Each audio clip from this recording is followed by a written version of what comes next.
All right, good morning. Welcome back to day number 2 of our offsite retreat, navigating our charted course. With the call to order, let's do a Pledge of Allegiance. And if I couldn't pull from the staff ranks to do one, could I get Chief Counsel Steve Rice to do the Pledge of Allegiance for us? Thank you. I pledge allegiance to the flag of the United States of America and to the republic for which it stands, one nation, under God, indivisible, with liberty and justice for all. Okay, thank you. All right, Linda, you do your thing. Yes, thank you, Mr. Jones. This meeting is being conducted as a virtual and in-person meeting. So we'll do a roll call of the trustees to confirm attendance. Ms. Proft? Here. Ms. Ginsburg? Here. Ms. Mead? Mr. Green? Mr. Rue? Ms. Martin?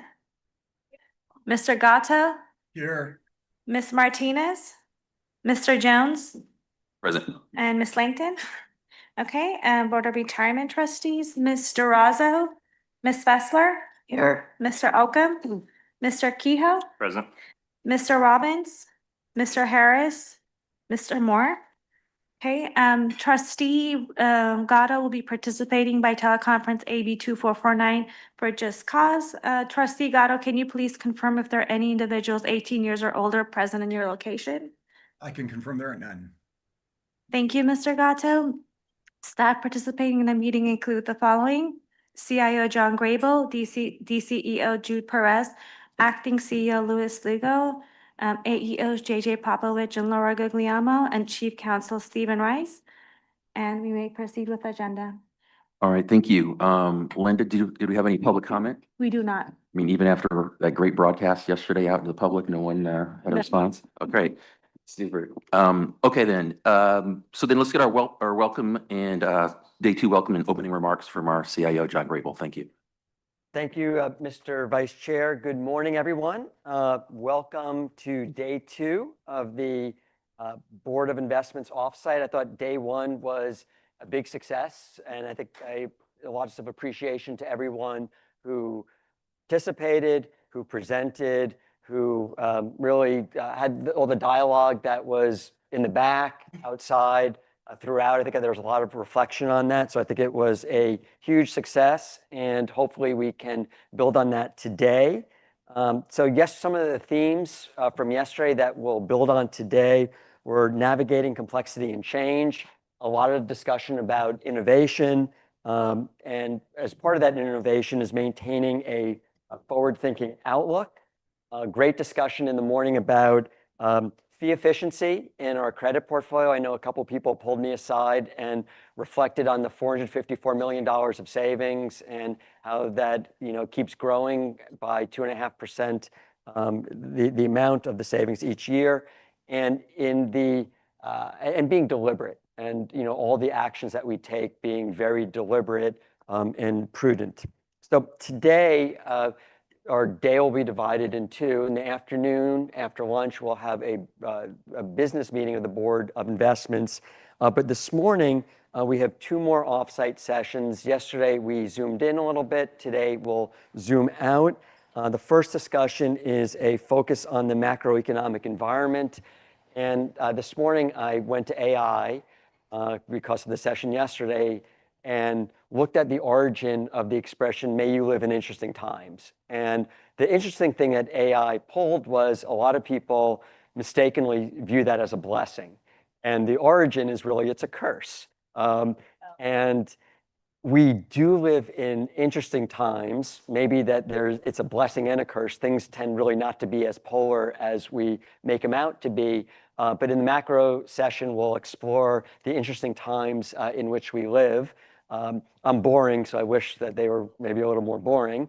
And then after that, we'll have a great session which will really kickstart the actuarial experience study that the Board of Investments will begin next month, I believe. And understanding our actuarial experience really builds or inures to the long-term sustainability and strategic assumptions of the pension. Once again, hopefully that there'll be active participation. I'm not ready to repeat yesterday. My legs are tired from the swan boat races. So maybe I'll do well, it involves my legs too, but an interpretive dance or something to get everyone going for today.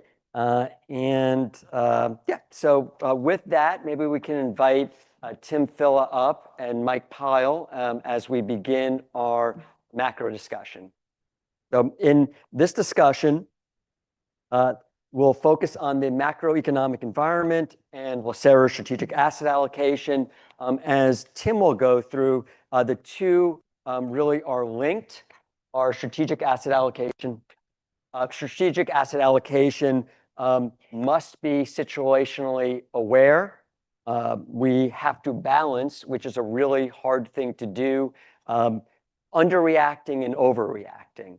And that is a really deliberate thing for which there may be no right or wrong answer. It really is how things kind of age, but it's your process that you go through, which really helps determine that you always, maybe are 51% plus reacting in the right direction. And sometimes balancing under and overreacting is just staying the course. And in some sense, in the last quarter of our fiscal year, we witnessed this where in March, April, the markets were in a tailspin. I know I received, more than one phone call that said, sell everything. Why are we in equities? Let's only invest outside the US or in the US. We have to do something. And then the next month when markets started on their really upward trajectory through the end of the fiscal year, I got phone calls from maybe the same people, maybe other people that said, how come we didn't buy more NVIDIA or more whatever? We should have levered the fund and done X, Y, or Z. So I think that how we under and overreact and stay the course is a very important thing that I believe that we do well. So Tim will start this off. We'll talk about various macroeconomic forces, inflation, capital market transformation, interest rates, global realignment, deficits, technology disruption, and how they shape opportunities, risks, and/or both, recognizing that many of these forces really are cross currents that we have to navigate. And how we do this really helps us best allocate capital. So with that, I'll hand it off to Tim. Perfect. Thank you so much. That was a fantastic introduction. You definitely hit on a bunch of the themes that I'm prepared to talk about here. Also going to provide a little bit of supporting evidence later in the introduction to actually back up John's statement that it is something that LACERA is very good at and very intentional in doing. Let's see, where's the slide clicker? Probably should have checked for that first.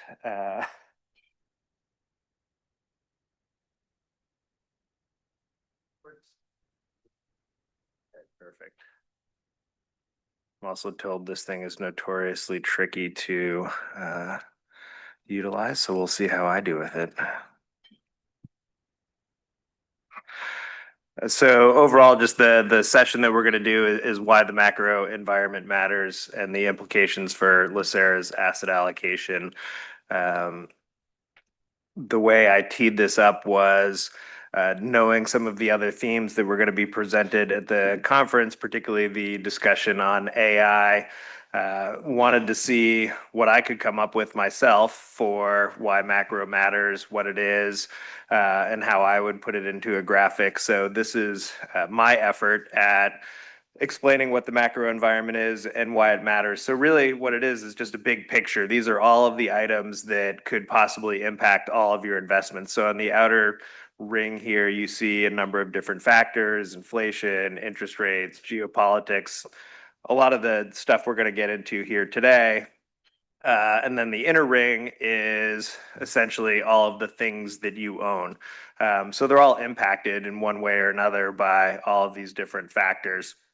So when I got the topic and got asked to introduce this panel, this was about an afternoon worth of work. I was futzing around in the PowerPoint, doing a little bit of research, pulling some stuff from previous Makita presentations, and this is what I came up with from scratch. So again, an afternoon's worth of work. I think it's pretty good. It shows you what the overall topic is. But then with the AI theme, I asked, within Makita, we use Copilot. I asked Copilot to also explain what the macro environment is and why it matters for an institutional investment portfolio. My second prompt was create an infographic, since I did the same thing. This took all of about 2 minutes, and it came up with a pretty good slide here. What's interesting, though, you'll notice that global macroeconomic investing has a spelling error right in the very title of it. I went back and checked my prompt to make sure that my prompt wasn't wrong. So in fact, it was not, and this is what AI came up with. So again, the same things. But if John's scoring this one, you'll notice what it added here at the bottom, which is asset class diversification. So my slide probably gets a C in John's world, and the AI slide probably gets an A. So overall, all of this stuff is super important for all of the assets that LACERA is invested in. And so the next topic is really, well, how does LACERA think about it? What do you do with it? John talked a lot about the pressures of trying to respond to every last thing that goes on. We've had all these big moves with tariff announcements and interest rates going up and down and Fed rate cuts. It's a lot to really shift the balance. So the way LACERA thinks about it and the way we at Makita think about it is you want to take all these things into account, but you don't want to end up in this market timing arena. Market timing is incredibly difficult. You do utilize asset managers in the portfolio that are supposed to be adjusting dynamically to various changing market circumstances. But when you're navigating an $85 billion investment portfolio and you have a really long-term view, it's really difficult to make all of these changes to every last underlying global macro change. So LACERA uses it, number one, to inform asset allocation. We're going to get into a little bit more detail there. LACERA also uses global macro factors to identify opportunities. I think we heard a lot about that in the energy transition panel. That was something that LACERA has been focused on over the last couple of strategic asset allocations, has really done an incredible job of identifying some of the risks, but also identifying opportunities and taking advantage of those. Another one would be some of the pivots that have been made into private credit and shifting from sort of fixed rate credit to floating rate credit, all which happen through strategic asset allocation exercises. And then managing risk, right? There are daily decisions on rebalancing the portfolio and other things. So you want to be risk aware, but you don't want to be hypersensitive to it, and you don't want to be overly reactive.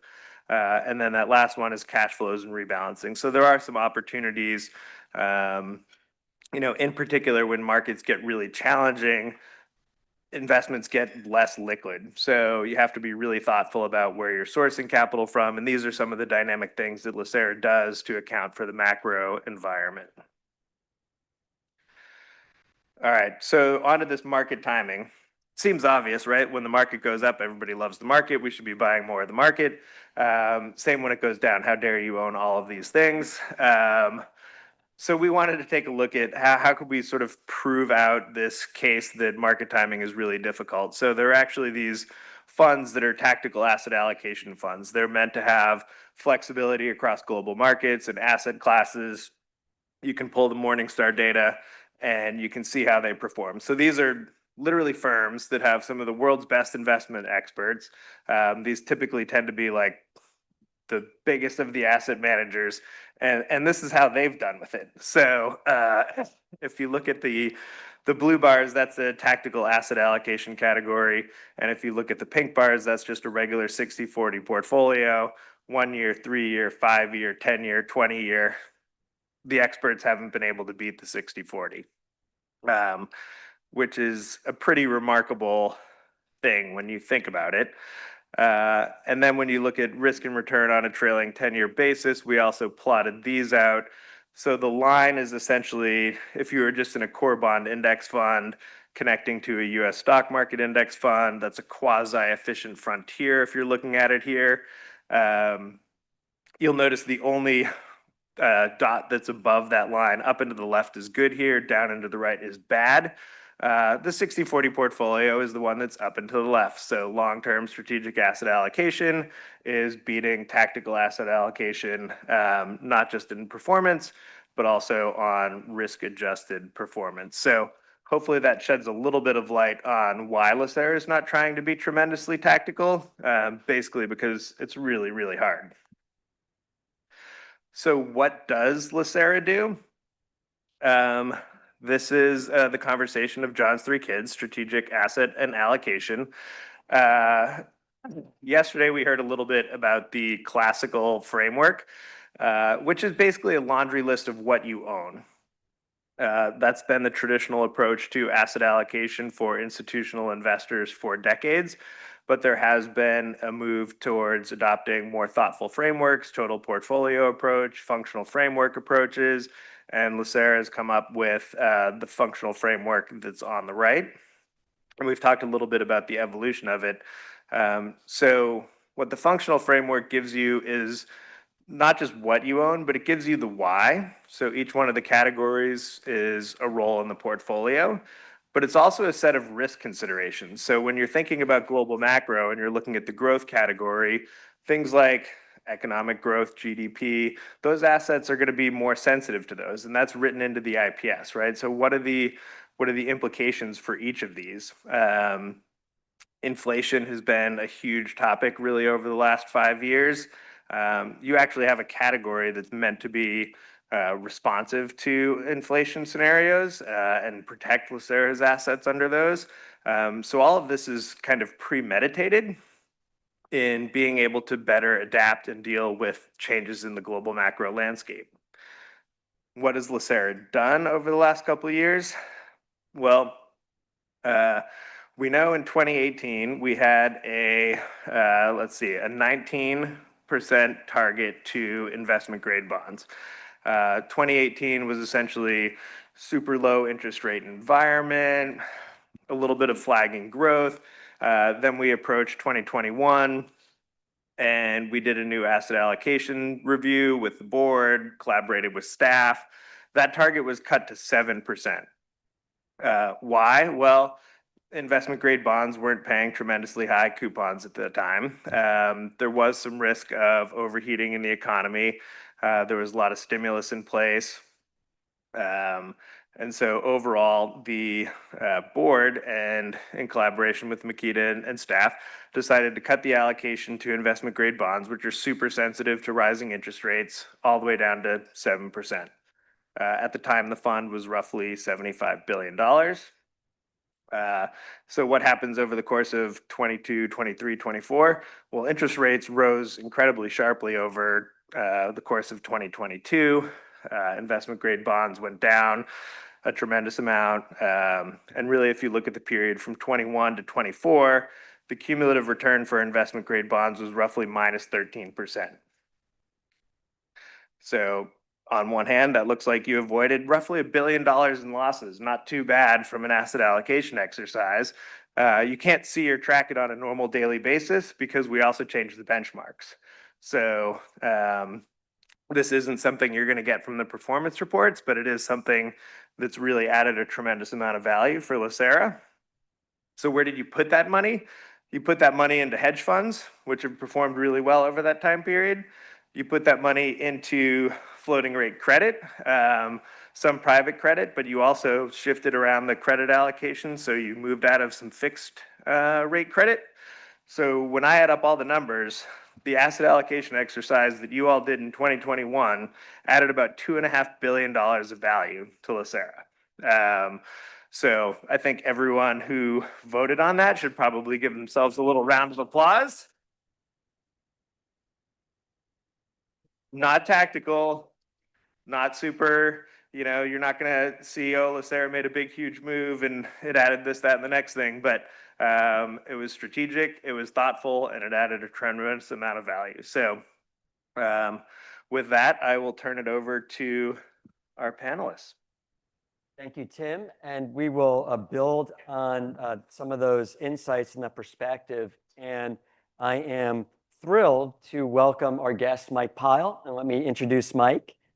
Mike is currently a managing director and Deputy Head of Portfolio Management at BlackRock, and a member of the Global Operating Committee. Mike brings a wealth of experience in both public and private sectors, and the previous roles are a testament to that wealth of experience. Previous roles include Chief Investment Strategist at BlackRock. Mike was the U.S. Deputy National Security Advisor for International Economics. Thank you for your service. And maybe it's just a point to pause here, recognizing today's date of September 10th and what tomorrow is. And just want to thank all there's a lot of first responders in the room, lots of public servants. So just want to acknowledge what tomorrow is and thank everyone that has been involved in public service, in public safety, especially this time of year. Prior to that role, Mike was was it prior to the Vice President? Prior, Mike was the Chief Economic Advisor to Vice President Harris. His education, he has an undergraduate degree in economics from Dartmouth College and a law degree from the Yale Law School. Clearly, Mike is at the forefront of thinking about how macro trends interact with portfolio strategy. And after going through that bio, which probably didn't do it justice, I'm going to ask for a show of hands, who feels like a slacker? So thank you, Mike, for all that you've done. Thank you for being here today. We truly appreciate it. I'm going to divide up the conversation into 3 segments. And the first, we're going to talk about the macro environment. Then we'll talk about what the implications of that are for a broadly diversified portfolio. And then something I want to take advantage of you being here and talk about what is important to everyone in the room is just the concept of leadership. So hopefully we can have lots of engagement throughout. So let's start with the macro trends. Yesterday, our sessions, we talked about energy transition, we talked about credit, and I'll use that as a proxy for capital formation, for capital markets. We talked about blockchain tokenization. Then we had a session about artificial intelligence. It was in those conversations yesterday, it was interesting that the concept of policy certainty, uncertainty, was indirectly discussed. So that's certainly a macro trend that was addressed yesterday. Interestingly enough, up here at the podium, Tim was the first to mention the word tariff. Tariff didn't come up yesterday, which surprised me. Yesterday, we did have discussion, though, of the word agentic. And if I ever say that again, I want, everyone in this room could find me, some small dollar amount, because there are a lot of people here. Feedstock came up, and SMRs came up, but no tariffs, which I thought was really interesting. So when we think about the subjects that Tim brought up, what we discussed yesterday, when you look across the global landscape, looking at the perch that you have as part of the world's largest asset manager, as a very senior person there, what do you see as that which is most transformative now, or things that we should think about from an institutional perspective? Yeah, so one, it's wonderful to be here. I always love being in Los Angeles, in particular, love getting a chance to spend time with incredible public servants in their own right, everyone in this room, both in the leadership and the board of LACERA. So, I mean, I think the conversations you had yesterday in many ways, I think are in the most valuable tee up to a conversation around the macro environment. Because I think one of the things that we believe at BlackRock is the nature of the macroeconomic environment is transforming at a really historic clip, interesting times. And that has implications for how to think about strategic asset allocation as well as alpha generation. So what do I mean by that? Historically, I think we've thought, and we've heard a lot of that framework already this morning, about macro backdrop for investing being about growth, being about inflation, being about the monetary and fiscal policy frameworks that manage both of those variables, both in the United States and globally. And it's really been those stable underpinnings that's been the foundation for thinking about markets, thinking about portfolio construction, thinking about asset allocation. And we're in a period of time where the basic reliability of those foundational underpinnings are going through historic change. Obviously, policy frameworks in the United States and around the world are changing very rapidly or under very significant stress. Obviously, the inflation picture has looked quite a bit less stable over the past 5 years, as you say, than it did in the 20 to 25 years before that. And I think what it adds up to is, an environment where being able to count on that stability, being able to count on the kind of basic forecastability of where around those big macroeconomic aggregates we're going to be in 5, 10, 15 years is just a much less certain exercise today than it has been at points in the past.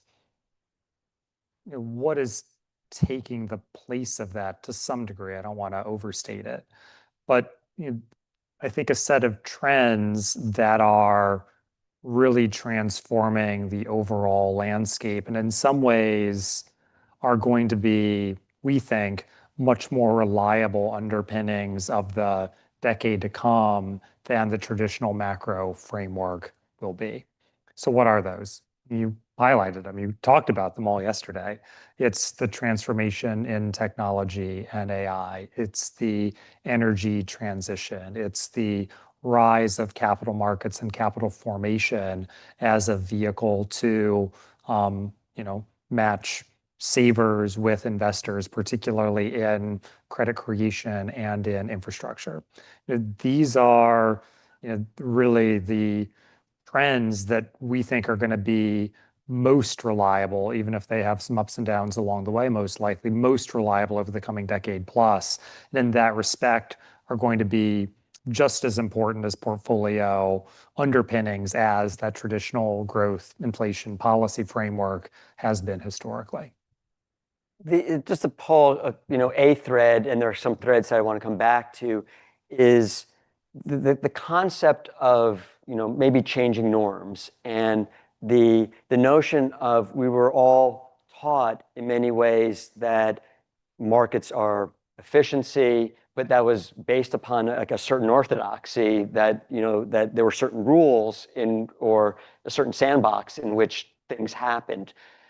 Given that norms may be evolving, the interpretation, speed, direction of information, while there's the quantum of information has grown exponentially, we've unfortunately distilled it into too few characters. So in that framework, how is the market? Is it underinterpreting? Are we underestimating certain of these forces? Or are we overestimating them? No, I think that it's hard to say. You don't have a quick answer? Yeah, I don't have a quick answer.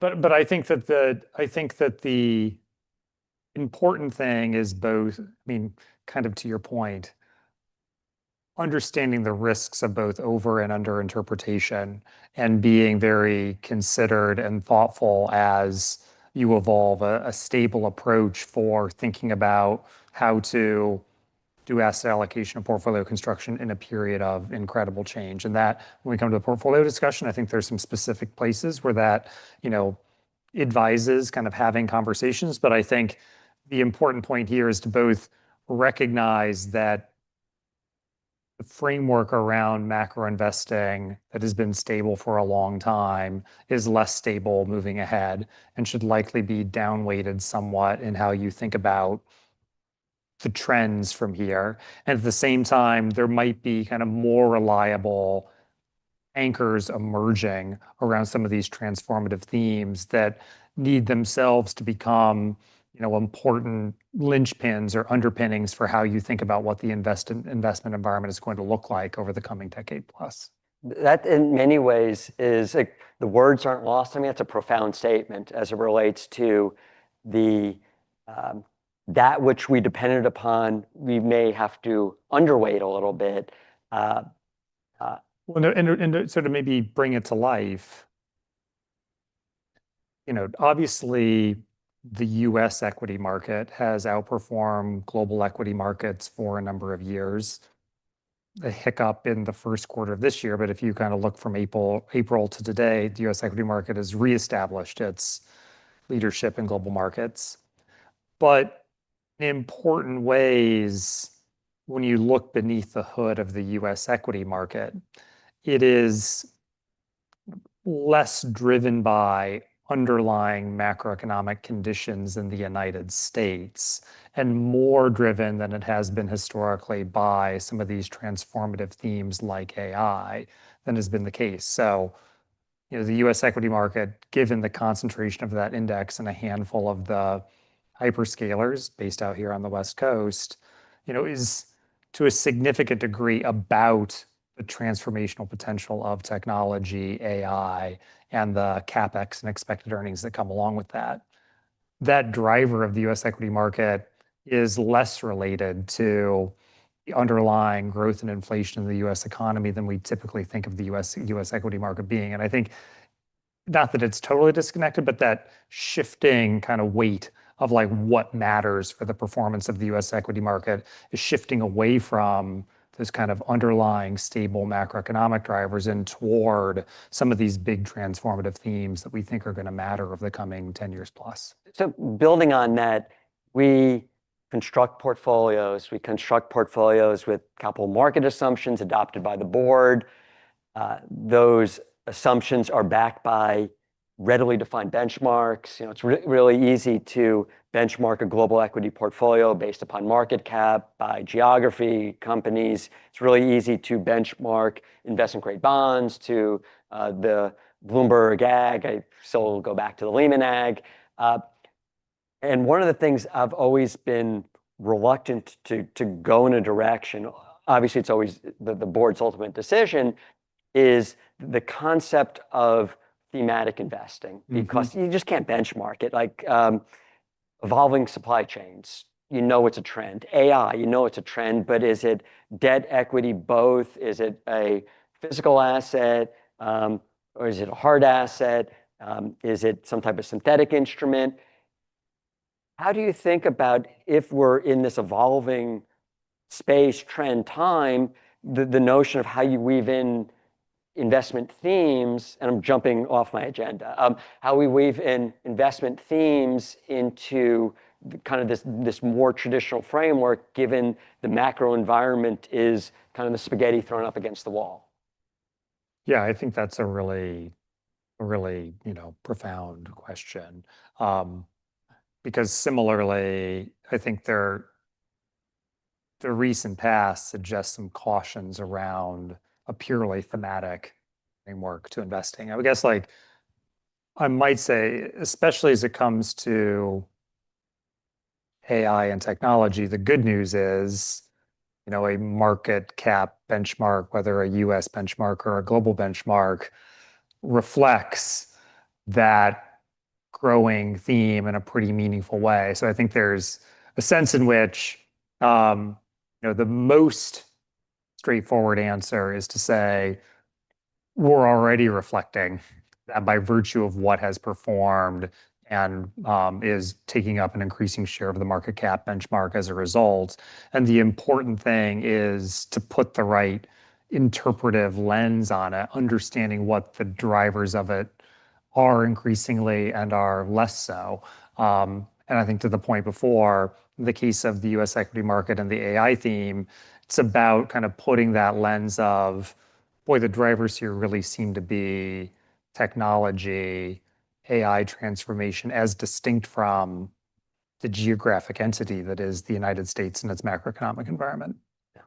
So I guess it's self-editing in effect, over maybe a time period, but with a lag. But it's, I guess, that's an interesting perspective. Yeah, and I think when we put the right analytic lens on it,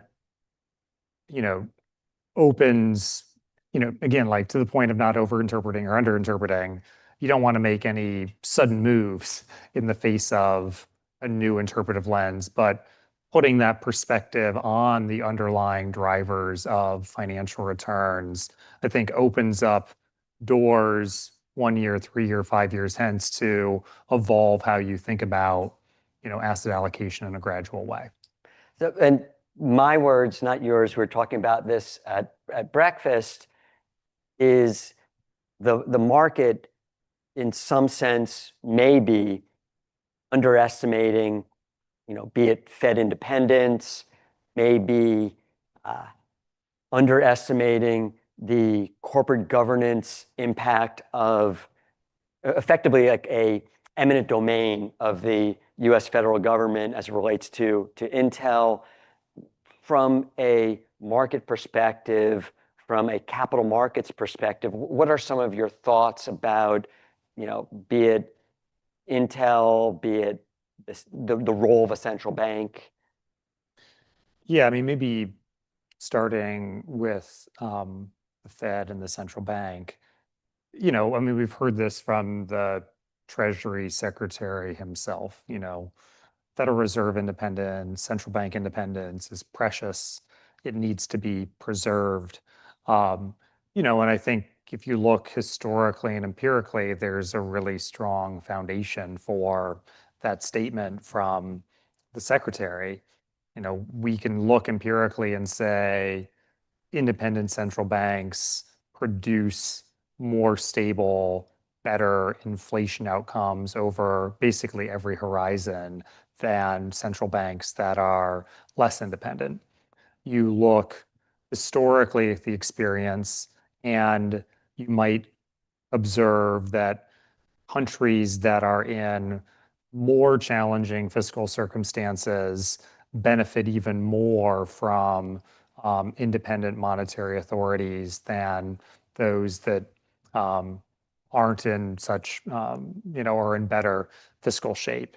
And so again, kind of not making, sort of too direct statements about the here and now. I just do think that kind of both empirical literature and historical literature suggests, boy, the Treasury Secretary has got it right. Fed independence, central bank independence matters, and matters for reasons that might have some applicability to the here and now in the U.S. And I think we'll get into your question about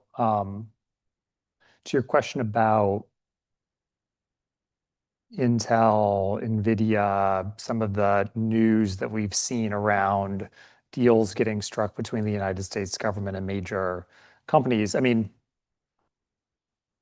don't want to comment too directly, but I will say, like, putting maybe back on my policymaking hat, to me, the most signal difference between the years I spent in the Obama White House doing domestic and international economics and the years I spent in the Biden White House leading our efforts on national security and economics was kind of exactly connecting those two words.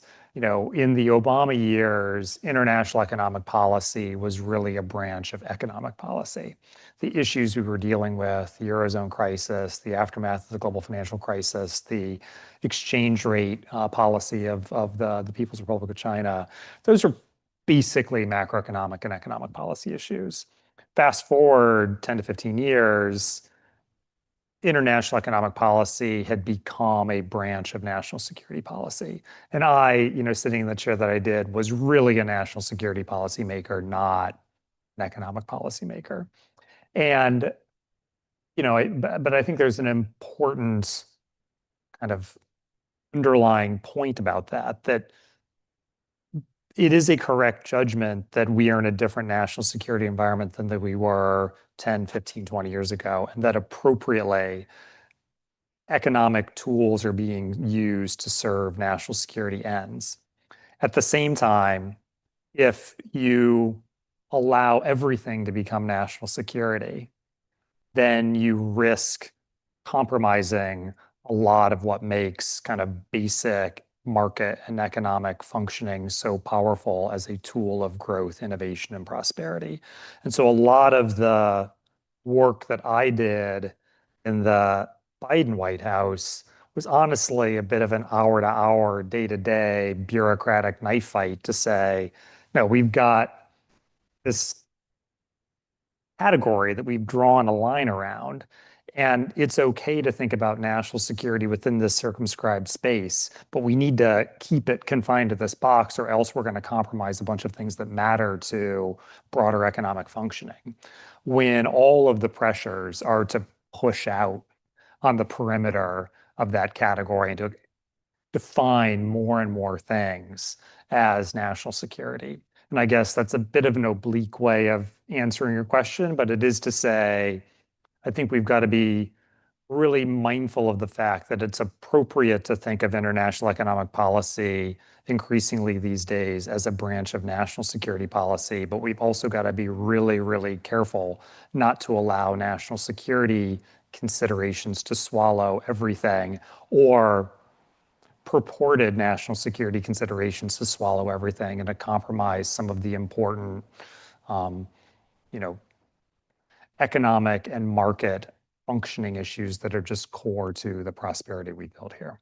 And the trends that we identified at the beginning, what the AI engine that Tim used to come up with his slide didn't have the economic policy to national security that trend, which is a really interesting one. When you think about either the trends we discussed, the one that you introduced to our discussion,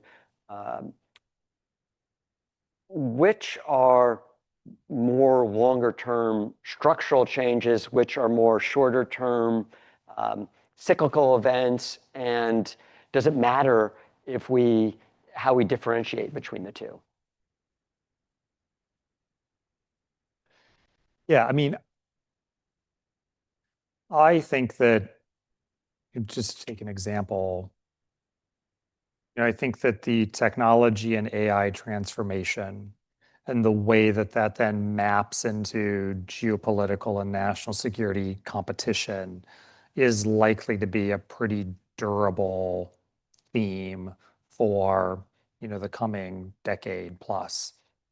Different administrations and policymakers may dial the particular dials differently. The Trump team is dialing their dials differently than we did, but what remains as a kind of US priority across administrations is the AI race matters for the future of the US economically. It matters for our position globally and our ability to lead.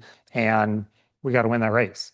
And so we need a policy framework that's going to support the ability of the US to continue to define the frontier of AI innovation, and to do so recognizing there is, a very considerable competitor in China. That is something that I think is going to be durably with us.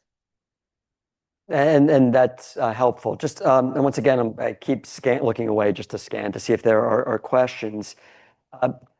We talked a bit about the importance of stress testing, scenario planning. Certainly, it's something from a national security perspective you probably did every day.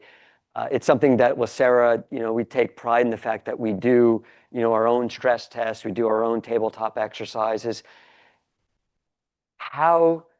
What's like a good frequency? What, from your perspective, is the importance of doing this from an investment standpoint, from a portfolio construction standpoint, just the importance of stress testing to make sure that you are durably positioned? Yeah, I mean, I think you hit the nail on the head around the importance of stress testing, both in portfolio settings and in national security settings and policymaking settings broadly. One of my first bosses was Tim Geithner, and literally the title of his memoir about his years as the Treasury Secretary was stress test, because the most important policy innovation he thought from his time responding to the global financial crisis was instituting very structured stress tests around large financial institutions to ensure that they were durable in the face of future shocks and that we wouldn't face what we did in 2007 and 2008. You know, to me, and I think we're kind of getting at it here again, it's about identifying what are the actual underlying drivers of your portfolio result. And then, really doing significant scenario planning around what the range of possible outcomes around those drivers. And that's to abstract away from asset class or specific exposure and to say, okay, but actually what is the underlying driver here? What kind of bet, so to speak, are we actually making?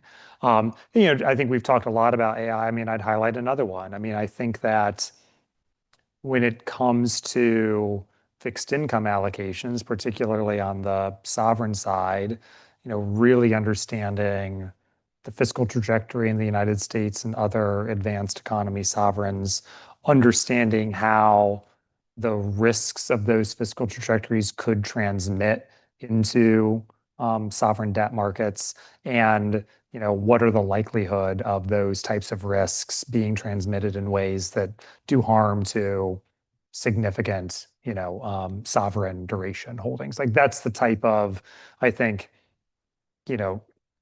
underlying driver of a portfolio that should be surfaced, called out, and then thought through on a scenario planning basis. When I think of BlackRock, this isn't meant as a commercial, but one of the things when I think of BlackRock is how the firm, and credit goes to Larry, has embraced technology. And the manyfold billions spent just in terms of having the right foundation infrastructure.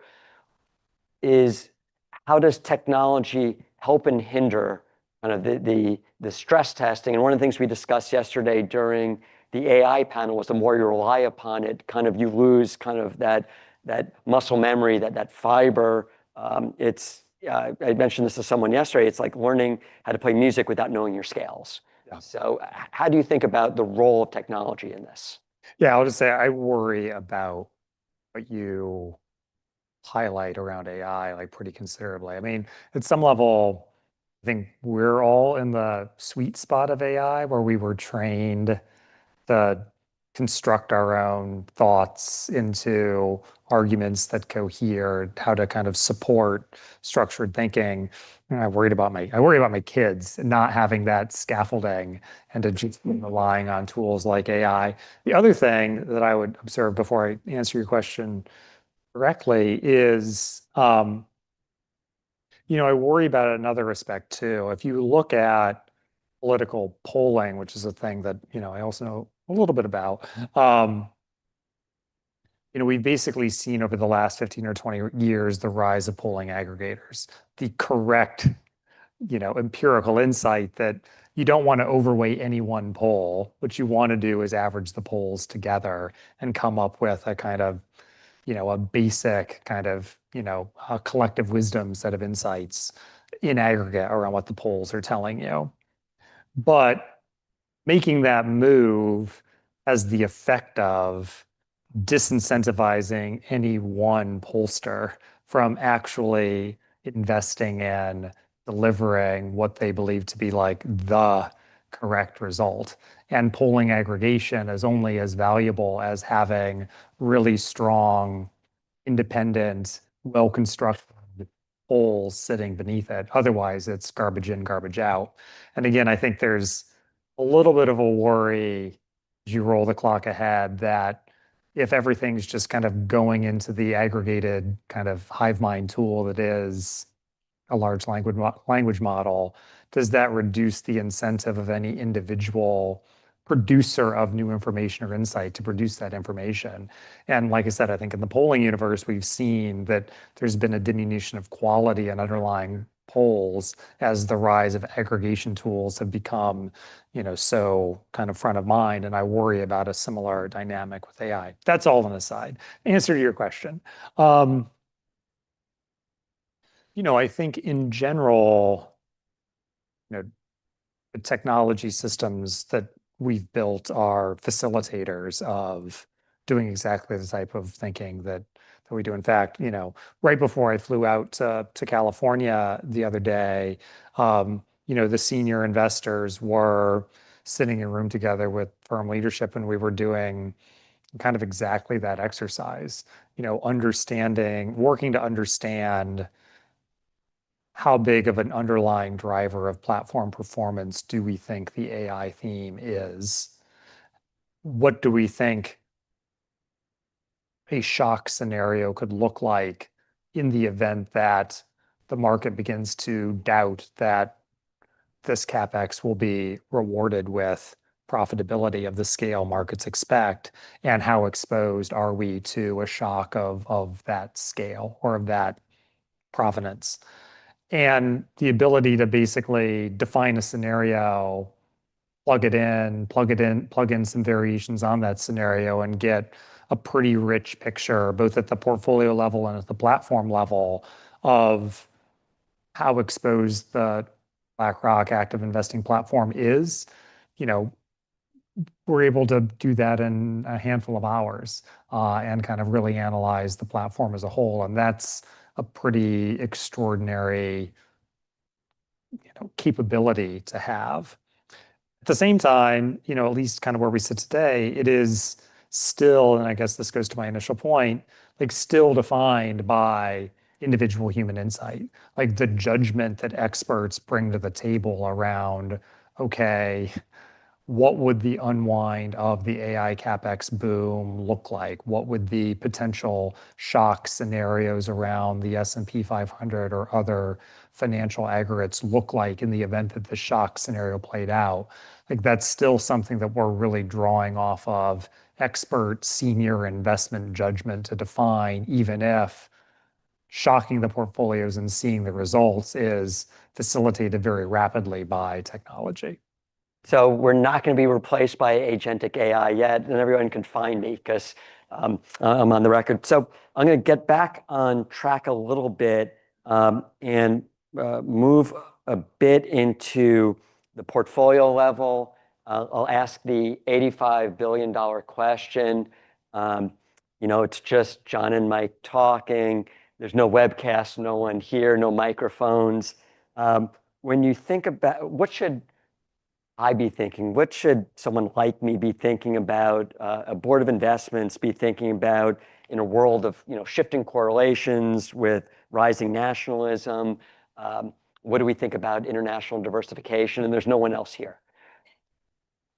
Yeah, I mean, I think I really do think we've hit on a lot of the themes, but maybe I'll call out a couple.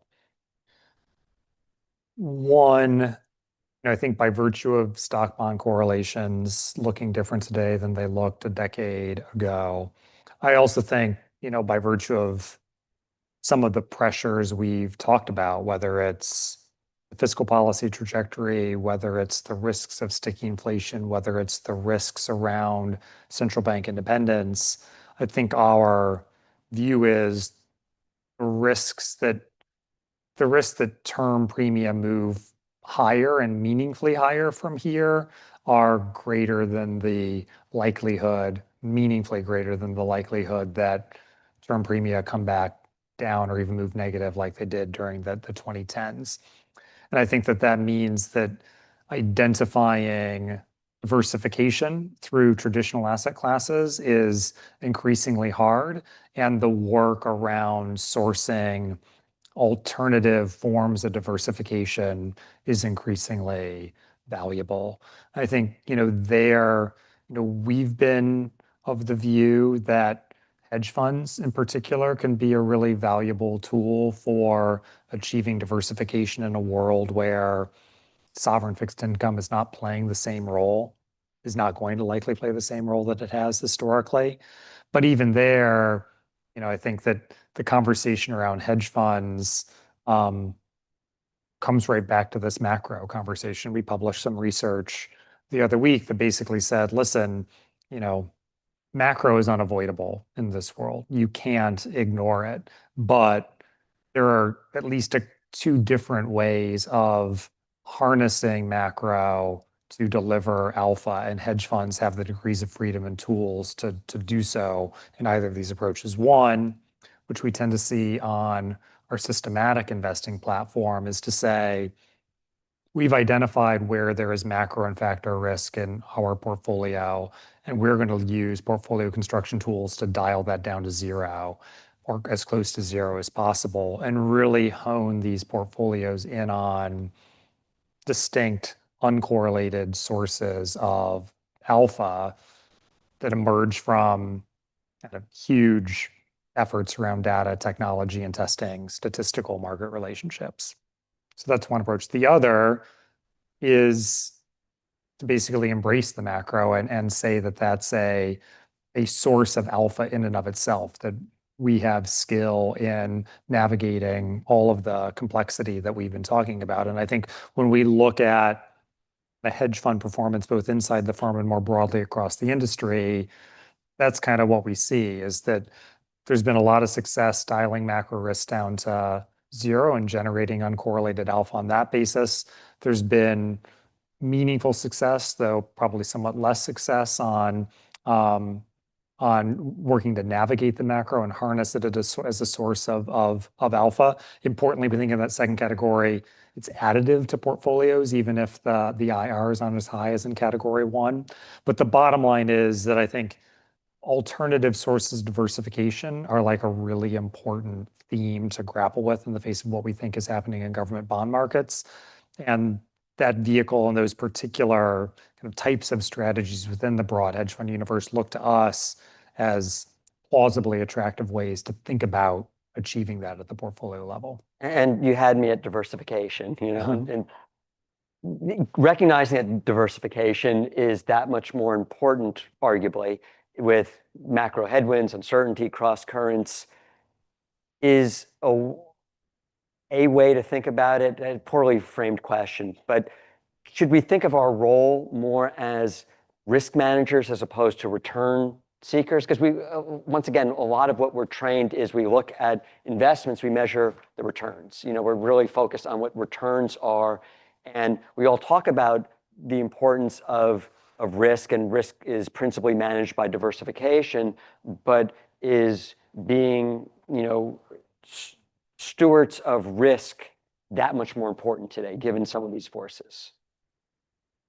I mean, I guess I would say yes, and I mean, it's funny. So I grew up doing government stuff in the Obama White House, and the thing I did not expect when I moved into an investing role was that I was going to immediately become highly quant sympathetic. That was not part and parcel of my training, but is a lot of how I've come to myself as an investor. And obviously quants think in both terms. They think in risk-adjusted return space, and it's about identifying sources of return. It's about identifying which are going to be the highest IR, and it's about building portfolios that are going to generate both the level of risk, the level of IR that you need to achieve your return objectives. And so to me, it's just kind of two sides of the same coin.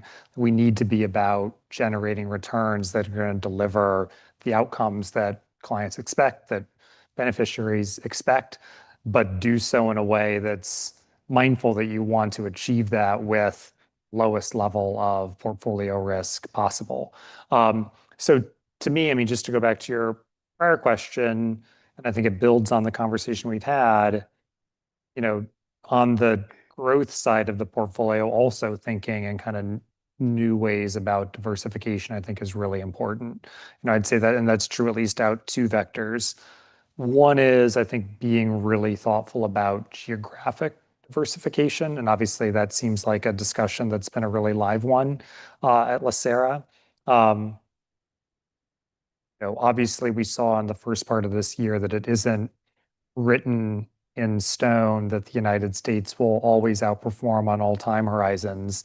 And given the degree of macroeconomic uncertainty at the country level out over the next decade, I think being pretty intentional about building geographically diversified portfolios is important. But the other theme, which builds on what somebody said, is that it also may be the case that geography is less important moving ahead than it has been historically, and thinking in terms of some of those deep thematic drivers around technology, around energy, around capital markets as distinct ways of also thinking about diversification and exposures at the portfolio level. So again, I don't think there's any hard and fast answer. It's just to say, you need the right analytic frames, and thinking about diversification across those different types of analytic frames, whether they're geographic or thematic, strike me as the right discipline to build resilient portfolios out over that decade plus horizon. When you think about building resilient portfolios, when you think about part of which is geographic diversification, in conversations with other clients, and Tim had it in his presentation, the concept of tactical versus strategic. How do you think about what it means to be tactical, what it means to be nimble, what it means to be strategic? Are they all, three different things? Are they different flavors of the same thing? How do you think about, how to do that well, whatever it is? I mean, the way I think about it, and there are a million other ways, and I think it's some of one of the most interesting investing conversations that I have both internally with my colleagues at BlackRock as well as with really thoughtful clients around the world. It's exactly this. I mean, the way I tend to think about it is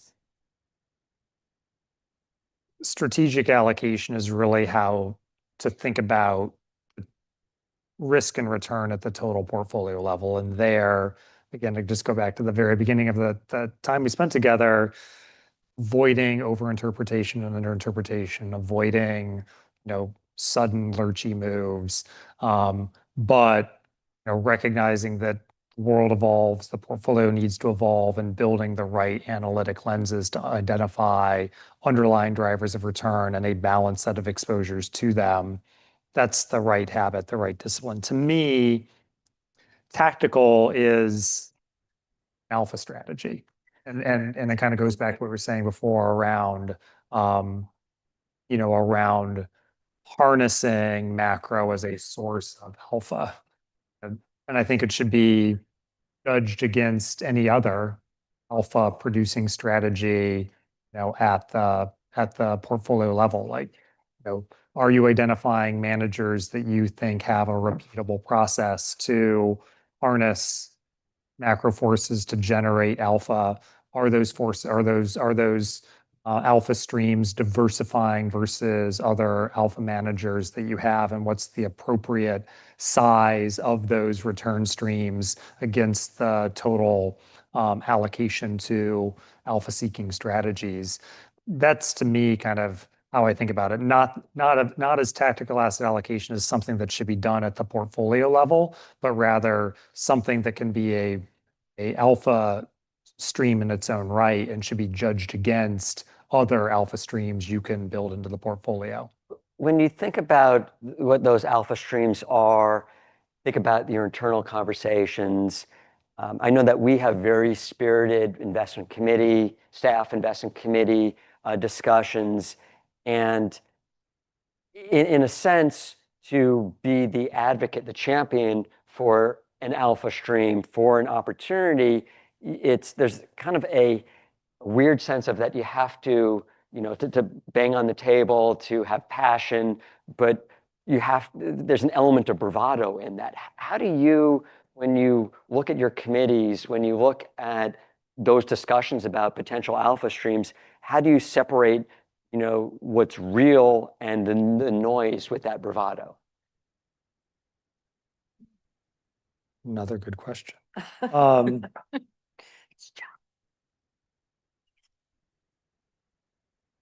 I mean, I guess I'd make a couple of observations.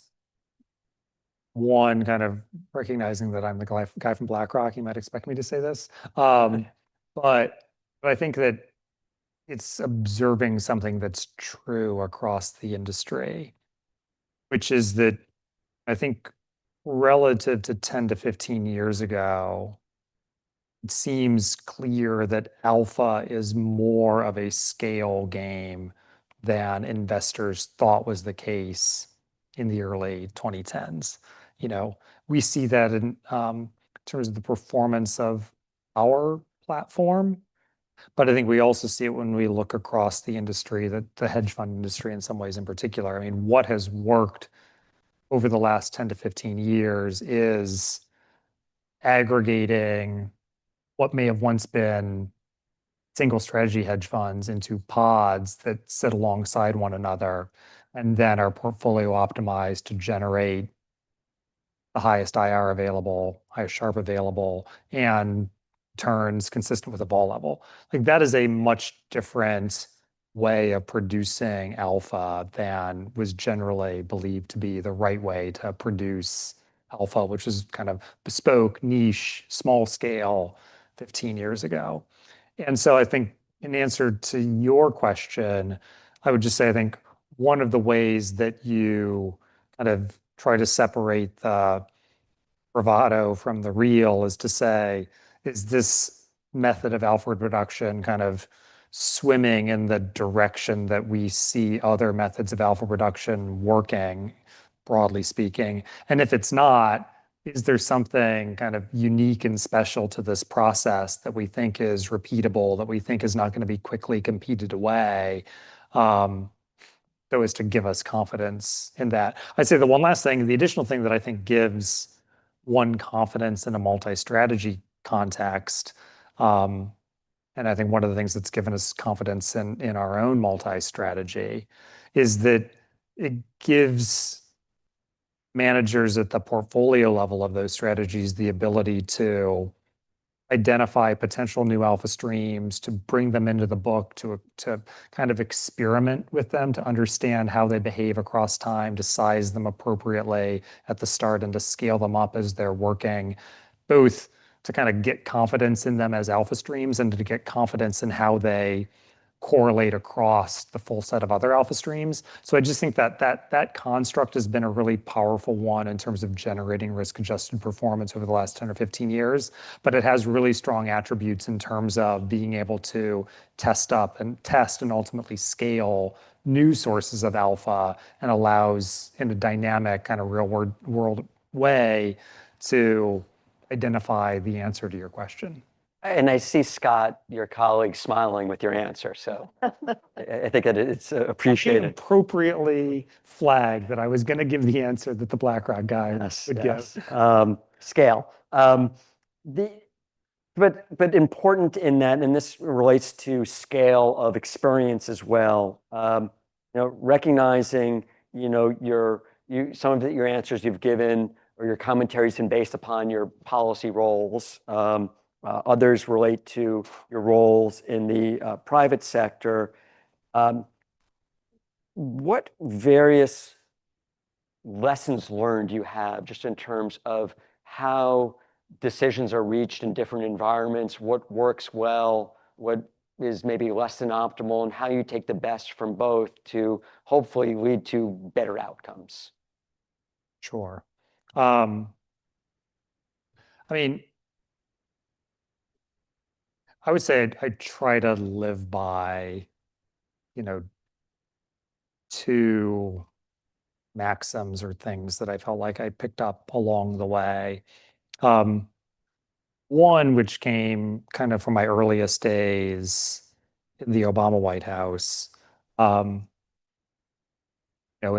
kind of the heat of the financial crisis, and just a kind of recognition that, there isn't any other room, that, you're sitting in this place and you've got the role you had. My job was to, at that stage, kind of support the senior policymakers like Tim and Larry Summers and Peter Orszag and others. And you realize that, okay, these are very capable human beings, but these are very consequential moments and consequential decisions, and they are human beings. And there's not enough time. There's not enough information to make choices with perfect confidence, anything like it. But that doesn't absolve you of responsibility to make choices.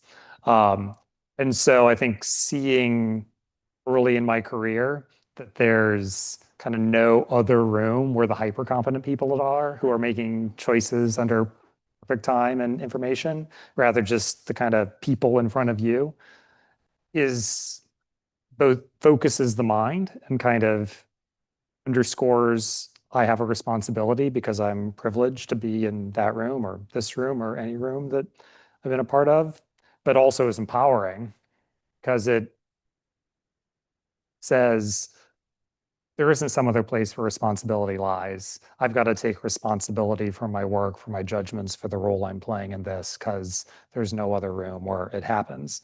And seeing that in kind of a way that drew that into particularly sharp relief in a White House in the global financial crisis has just carried forward, I think, in every other setting I've been in professionally, to just say, no, we've got a job to do here.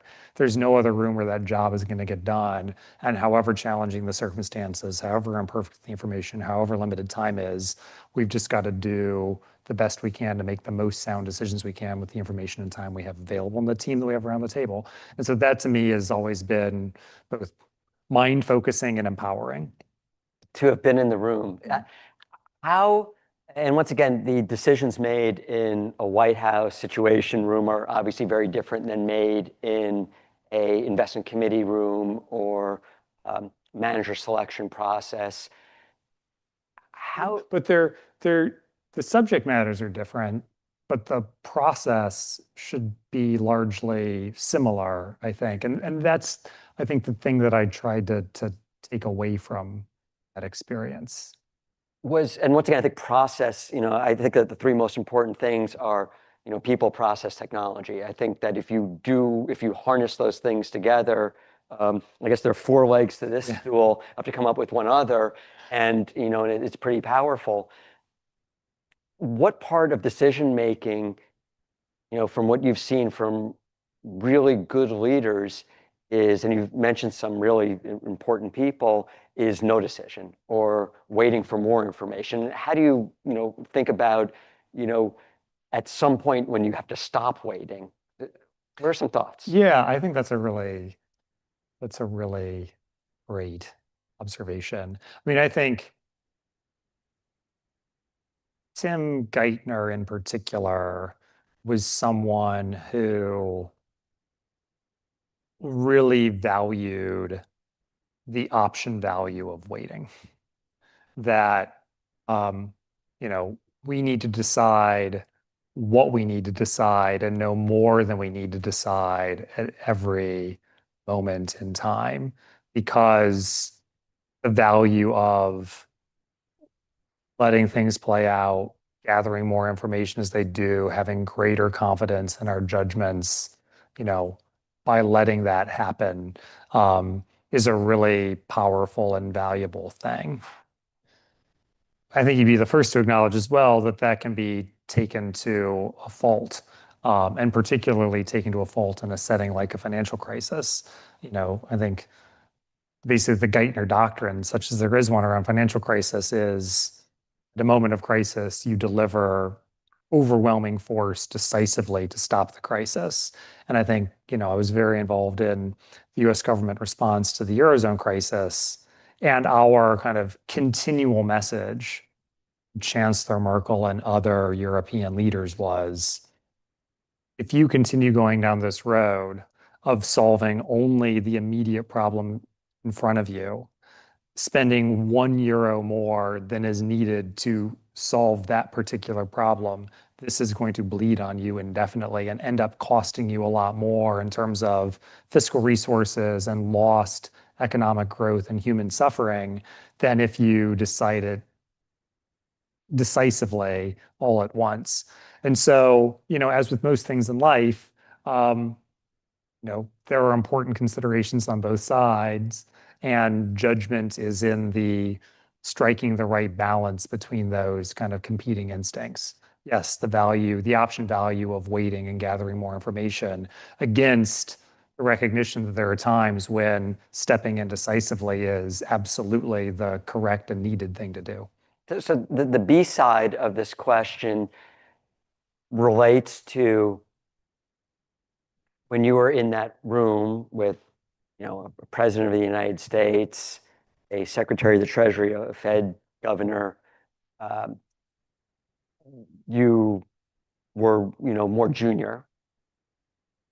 How was it your strength of your conviction, some aspect of your confidence, or was it a role of the leader? Because I know one of the things that we always try to do is encourage everyone to speak up. Yeah. Where the group is smarter than any one individual.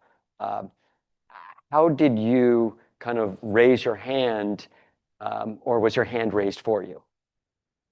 I'd say a few things. I'd say one, the other, kind of maxim that I live by is good judgment is who you talk to before you act. And to your point around looking around the table and asking everybody to speak up, that's exactly consistent with that. You've got people that you trust on your team. That's why they're on your team. That's why they're around the table. And before you take a decision, before the board takes a decision, being sure that, you've really heard from everybody, because good judgment is the sum total of who you've consulted before you take action. But I think to your question, I think in some ways I was fortunate both to serve at an earlier stage of my life in the Obama years and to be kind of mentored and apprenticed by a really incredible set of leaders and policymakers, and then to get to come back and serve in a senior capacity, a somewhat later, not that late, but somewhat later stage of life. Because, I'm a big believer that, we all have a role to play in these efforts that we're a part of. And my role at that time wasn't to just like spout off kind of what I think we should have done with AIG or Citibank or whatever. That's like not my role in the process. My role is to, help deliver the analysis that can inform senior people coming to judgments around that. And in return, to be seasoned and to see how senior people do exercise judgment, the balance between analysis and consultation and opportunity and constraint that arrives at kind of ultimate judgment, and to be in the room, to be seasoned by that, and to recognize that, God willing, a chance would come where I would, have a chance to be a senior leader myself. So you've been in some very consequential rooms, clearly. Some, my guess, my presumption is that there might have been a couple egos in those rooms. So what advice do you have for all of us here? Now it's not just the two of us talking, it's everyone here. What advice do you have in terms of good ways to deal with some stronger personality types in order to raise, because those rooms are consequential for a reason, and that the decisions impacted millions, tens of millions, of hundreds of millions of people. How do you, gain the confidence to kind of speak up a little bit?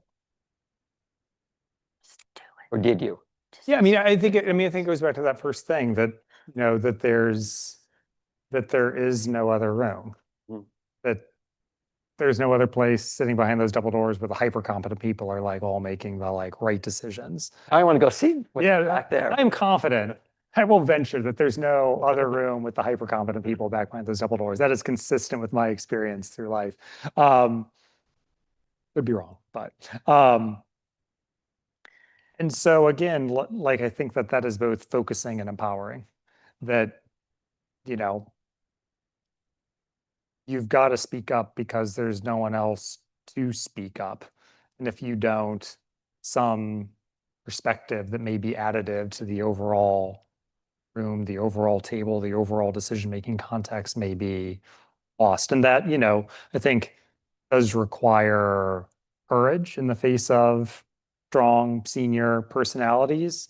But I think that, again, the reality is that strong senior personalities are just human beings too, and just human beings who, kind of canonically put their pants on one leg at a time, or however you think of wardrobe decisions.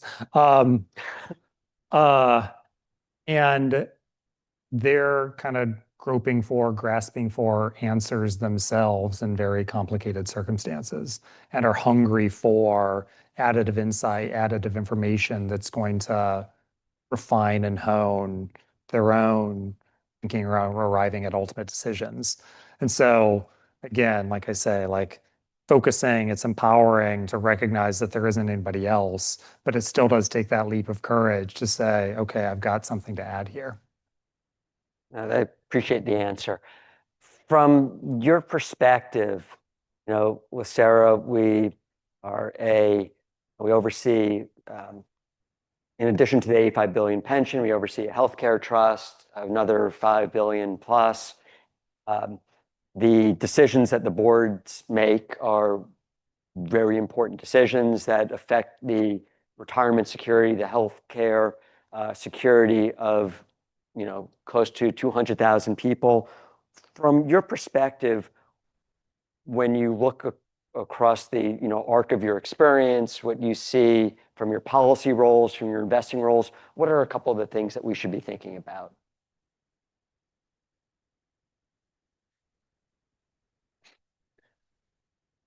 I mean, I think we've really, the discussion's been so wide ranging that I sort of feel like we're kind of drawing back on what we've talked about. But, building a great team, building a process that lets that full set of voices be heard, both at the board level and with the investment staff. And then building a stable but evolving analytic framework for thinking about the choices you have to make that, again, kind of both doesn't overinterpret and doesn't underinterpret. They're recognizing the world isn't stable. The world is changing rapidly. The old models are going to be under pressure and probably aren't the exclusive way that you need to look at the portfolio. But, still not throwing everything out and only kind of steadily evolving in the face of changing information. I think that those are just really good habits of mind that are going to serve the beneficiaries of the plan very well. A great room, a great table with people empowered to speak up, and a stable but evolving analytic framework to think about the choices you have to make in light of the fact that the world is moving ever more rapidly around us. So in a kind of non-invasive way to get into your mind, just share with us, maybe this is kind of a lighter question, anything that you're reading, any podcast that is of kind of current interest to you? Sure. So I've been really gripped by a book that Ezra Klein and Derek Thompson released early in the year called Abundance, which is about all of the ways in which we are getting in the way of ourselves from producing more abundance for the American people to enjoy, whether that's housing and affordable housing, energy and affordable energy, infrastructure, a million other things that, there is more that we can do to get out of the way of ourselves to generate abundant outcomes for Americans. And, being a New Yorker and out here in California, that in some ways, the challenges that confront blue states in this regard are more pressing than the challenges that confront red states. So that's one thing. I'd say the other thing, I mean, this is a bit of an aside. I've been my wife is a journalist, but she's a cultural journalist, and I am something of a Philistine who like doesn't read things longer than 5-page memos. But I have been attempting to dive back into things that require more attention than that. So I started, I'm halfway through Moby Dick. I'm going to read Middlemarch after that. I hadn't picked up a novel in some number of years, but my view was in light of AI, in light of the kind of fractured media and technology ecosystem, forcing myself to exercise the muscle of focus and attention on a really long text was like a good habit of mine to recultivate in myself. And that reading things at the length of 144 characters and 5 pages was not a complete and healthy diet from the perspective of mental discipline. I appreciate the answer. Are there, I've been asking way too many questions. I don't, Anybody got anything? I have a question. Has anybody got anything? I'll go last. Thanks, Mike. Sorry I'm late. Really appreciate, I got a 3-part thing. I tried to organize it so it's, in regard to, this is a macro, right? And compartmentalizing domestic, macro and global, but I think in relation to the global thing, we have these continuing EU and US led sanctions and, floating too, right? From country to country, Iran, Syria, Russia, consistent with Russia. And I think the EU just redid theirs or whatnot. Whether political or for national security, and some of the things that the byproduct of that,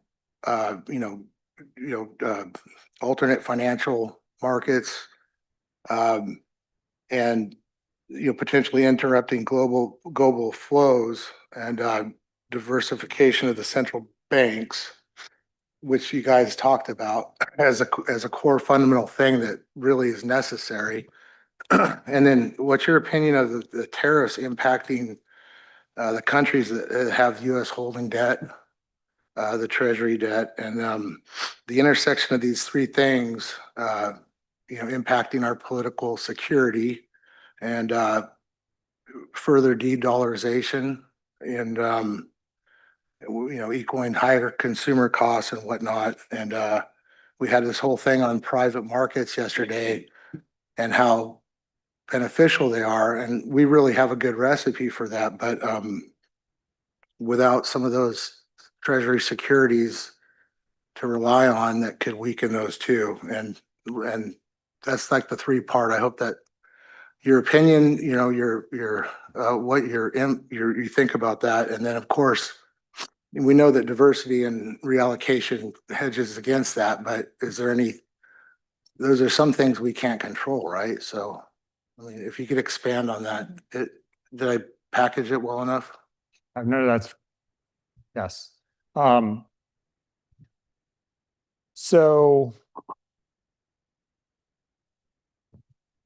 a few thoughts. Yeah, I mean, some considerable experience on the sanctions front.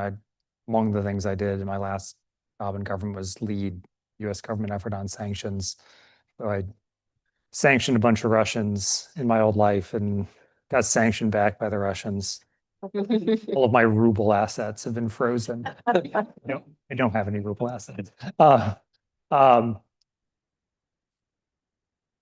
So I think one of the things that we tried to take extremely seriously in making sanctions policy was that we wanted to do so in a way that preserved the central role of the dollar and the US financial system in the global financial system.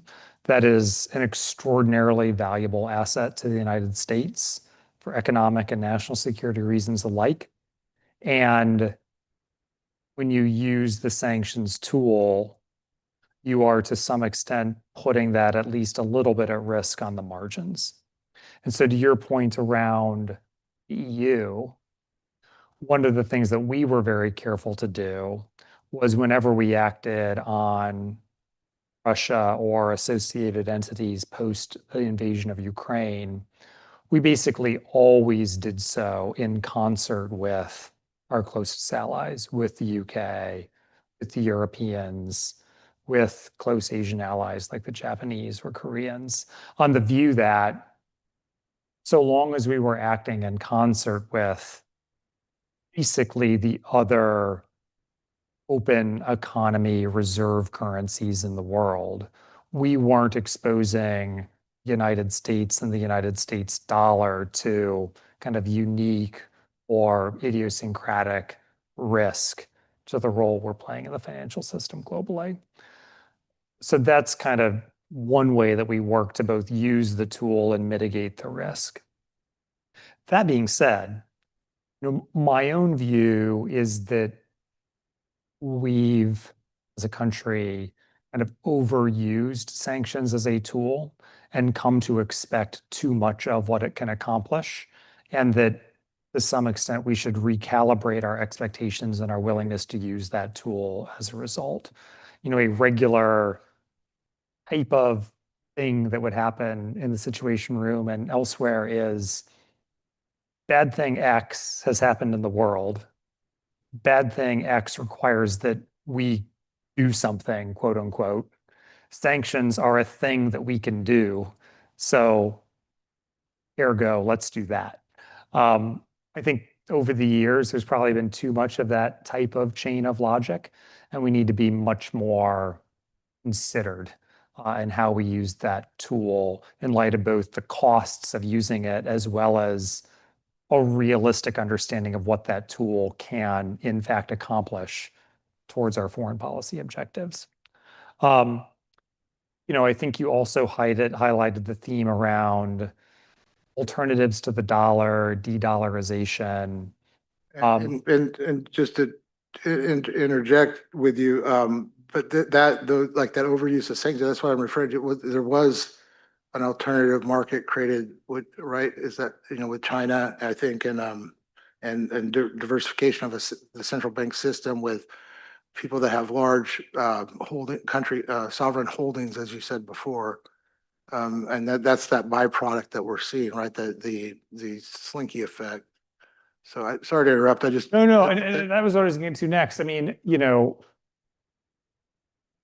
like I said, we work to act with allies on sanctions so as to prevent the US dollar from being uniquely exposed relative to the other large kind of open economy reserve currencies. To your point,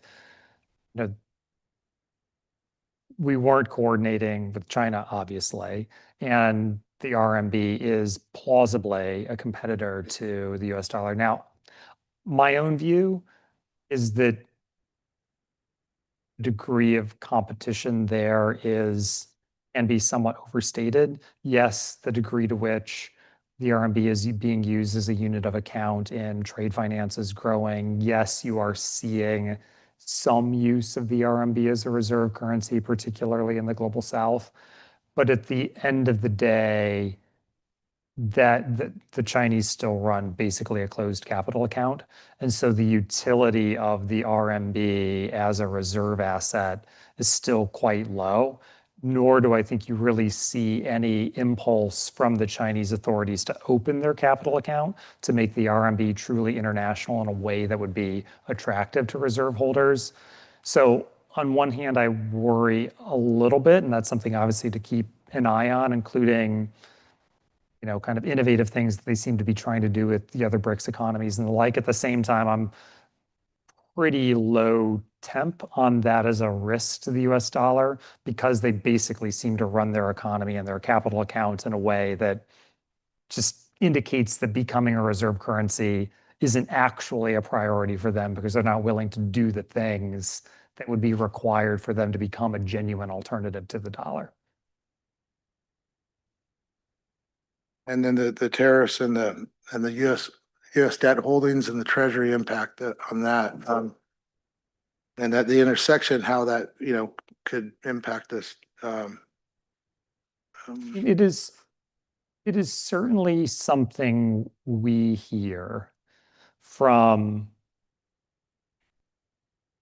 global clients that they are thinking hard this year about their allocations to the United States. I would say as the months have gone on, the particular flavor of that conversation has less to do with tariffs and more to do just with kind of basic financial analytics around kind of risk return exposures. So what do I mean by that?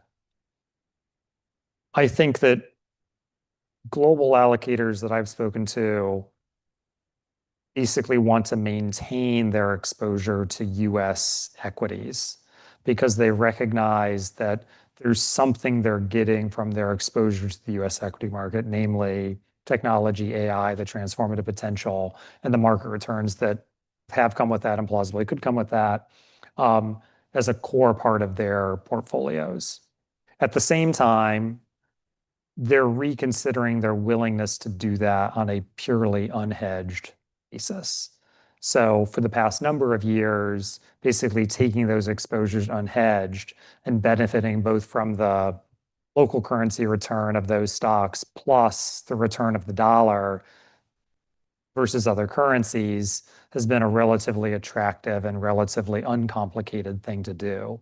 In a world where dollar is down 10%-ish year to date versus other major currencies, and where there are a range of reasons for thinking that the ride the dollar is going to be on from here is at a minimum not like clearly stronger. Probably you'd say on balance, there are reasons for thinking it could weaken further from here, including the allocator behavior that I'm talking about. The desire to kind of think more carefully about the degree of US equity exposure they're taking on a hedged rather than unhedged basis, that's growing. And so I think the interesting thing is there's this kind of bifurcation between US stocks. Yeah, we still want those big time. Currency, we're a little less sure of because the experience of having unhedged returns this year has been less fulfilling, less satisfying than it has been in years prior. And we want to reconsider our US dollar exposure through our hedging program as a result. Thanks, yeah, and is there a snowball effect? Does it keep you up at night that it's just a temporary thing in the global, that they're looking at, where you just I mean, I think it's something worth, like jumping on the bandwagon kind of. it's worth something keeping a careful eye on. I think that, I think the fundamentals of I think that not unlike in the early 2000s, some of the fundamentals around the US macroeconomy would be suggestive of a dollar weaker environment, a sizable current account deficit, a sizable fiscal deficit, a starting valuation level that is quite high by historic standards. All of those things, I think, point on a fundamental basis to being really thoughtful about your dollar exposure as an overseas investor. And I think when you combine that with the kind of allocator dynamics that I described, that's reinforcing. Do I think that it is likely that we see a kind of rapid dislocation in the market as a result of these dynamics? I don't think it's especially likely. But I do think that constellation of things, again, just to what we've been talking about, like having a framework for thinking about potential risk, potential stress scenarios, potential how to make portfolios robust in the face of those stress scenarios. I do think it's a scenario worth kind of thinking hard about and understanding how you're exposed to it. Awesome. Thanks so much for expanding on that. And I have full confidence in our staff and everybody for, stress testing that, being agile, the diversification, reallocation models, and I have to make sure say that over and over again, because my analysis of the risk management process, that it's robust here and that we're doing the right things. It's very, you're reading Moby Dick when that thing was written, how long did it take to get a letter from here to England, right? So Yeah. now it's, so I appreciate you expanding upon that stuff, and thank you very much. Thank you. Anybody else?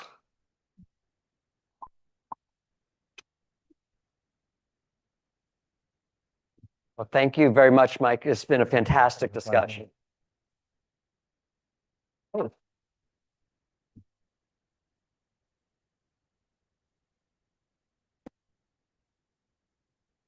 Really appreciate it.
Where's Granger?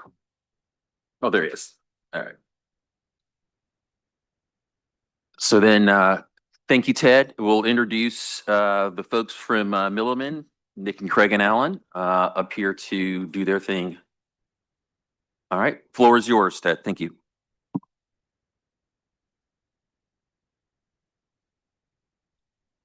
Great, thank you. Good morning, Chair Green, trustees and guests. My name is Ted Granger. I head up LACERA's Financial and Accounting Services Division. Me and my team are responsible for coordinating the actuarial consulting services for both the pension plan, which we'll be discussing today, as well as the OPEB program, or the Retiree Healthcare Program, which is primarily addressed by the Board of Retirement. I would like to introduce our three speakers here today from Milliman. Go to 5. So first we have Craig Glide. He's a principal and consulting actuary. He has more than 25 years of experience working with public sector retirement systems. He's worked on the LACERA account for over 10 years. In working with Craig, I've discovered that he has a very deep knowledge of LACERA and can quickly recall detailed information about LACERA's plan.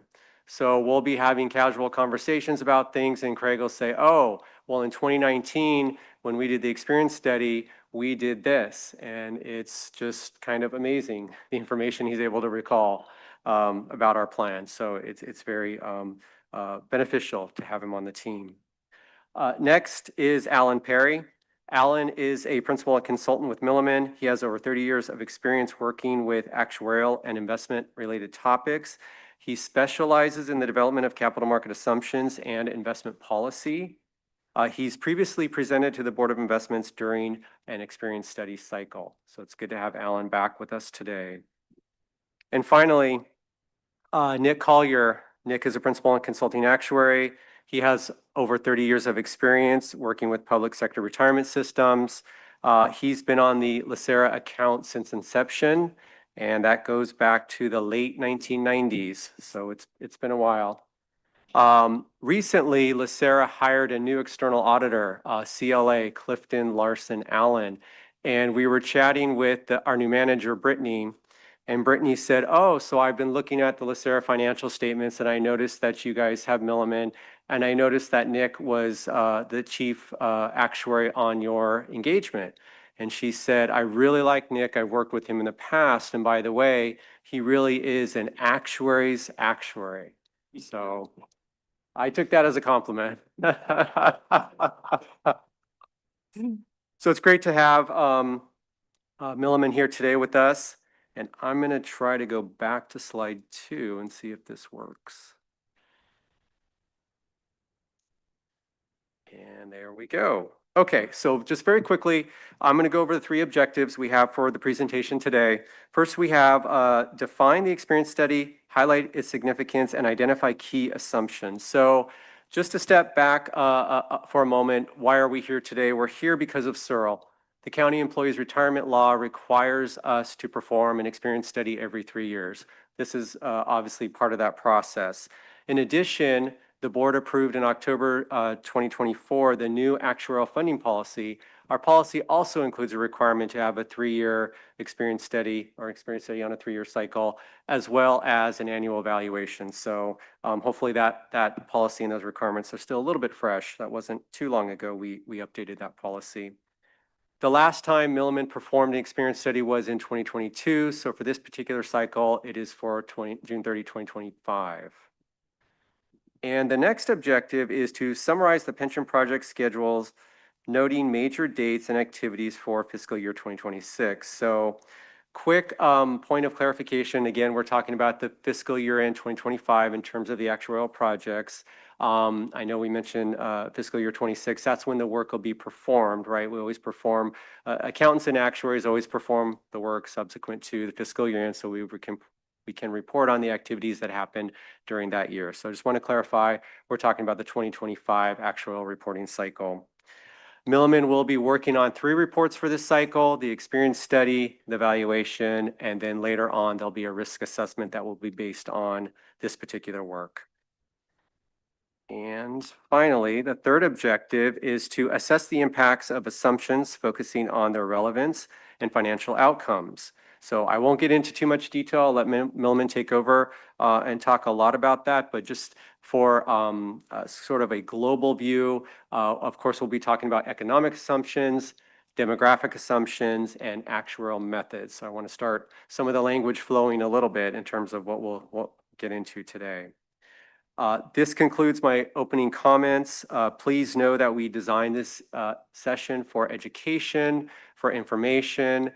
There's no pressure here today to make any decisions. That'll start happening in October. Milliman will talk a little bit more about the timeline. I won't belabor that.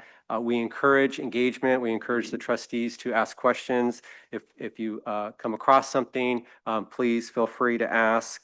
And with that, I think I'm going to hand it over to Craig. I'm going to go to slide 6, if that's okay. Thank you, Ted. Good morning, everyone. We're really happy to be here to start on an education session for the experience study that's upcoming over the next few months, as Ted mentioned. So our session this morning is going to be broken into these 3 main categories, and we'll each take one of these sections. So I'm going to start off with my part, trying to give a broad overview of the experience study. Then Alan will come in and talk about how Milliman sets capital market assumptions and issues surrounding setting capital market assumptions. And then Nick will close us off at the end and close out your Board of Investment offsite here by looking at some specific examples on some of the economic and demographic assumptions that are included in the valuation and the experience study. So for my section this morning, my goal is to try and answer these 3 questions for you. Do welcome questions as we go through. But first of all, trying to answer the question, what is an experience study? Why do we do it? Why are the assumptions important? And when I say assumptions, there's actually assumptions and methods, but I'll probably just call them assumptions for the most part. And then finally, discussing what assumption typically has the greatest impact on the valuation and why. So that is what I'm going to attempt to achieve with you this morning. But I guess just as we start off, first trivia question of the morning, does anybody want to take a guess at what assumption does typically have the greatest impact on the valuation? The investment, you guys aren't allowed. Jim, but that is a clue. But it is a clue. Okay, so we'll get to that as we go through it. Okay, Ted mentioned the calendar for the fiscal year, just very briefly. We're here today, obviously, at the offsite for a general education session. At the October Board of Investment meeting, Nick and I will be visiting with you again to actually talk about more specifics related to the economic assumptions to be used in this upcoming cycle and presenting some more of our analysis on that for discussion. The goal of that one is not necessarily to make any decisions, but to just start the conversation on the economic assumptions. In December, we'll have completed our analysis on on all of the parts of the experience study, and we'll come back and present those to you, have any further discussion, and present you with our recommendations for assumptions and methods to use in the 2025 valuation. Hopefully at that meeting, you'll have enough information and feel comfortable to adopt those assumptions and methods. After that, we'll move into preparing the June 30th, 2025 valuation using those assumptions. And we're planning to come back and present that to you in first quarter 2026. And just a reminder that valuation, one of the key takeaways from that would be that the board would hopefully adopt contribution rates that would then be effective for the fiscal year beginning July 1, 2026, based on all that new information. And then we'll close out the fiscal year sometime probably around June with our risk assessment report. So Craig, is it okay if I do a quick recap? Yeah. So just to go over the calendar, again, October, we'll be talking about economic assumptions. We're going to skip November. That's the plan unless the board desires to have Milliman back for additional discussion. We'll come back in December, talk about demographic assumptions. It's a little bit more of a loaded agenda. Economic, we'll finalize those. Any follow-ups, demographic, and also CAVMAC, our actuarial reviewer firm, will be there as well to discuss their review of the assumption setting process. So just a little bit of a change this year, starting out with this session and skipping November are the two sort of changes we did to the calendar this year. So great, thanks. Okay, so high level, what is an experience study? Is first off, you might sometimes hear an experience study called different things. Some of the acceptable things that I can repeat here are potentially an assumption study or an investigation of experience.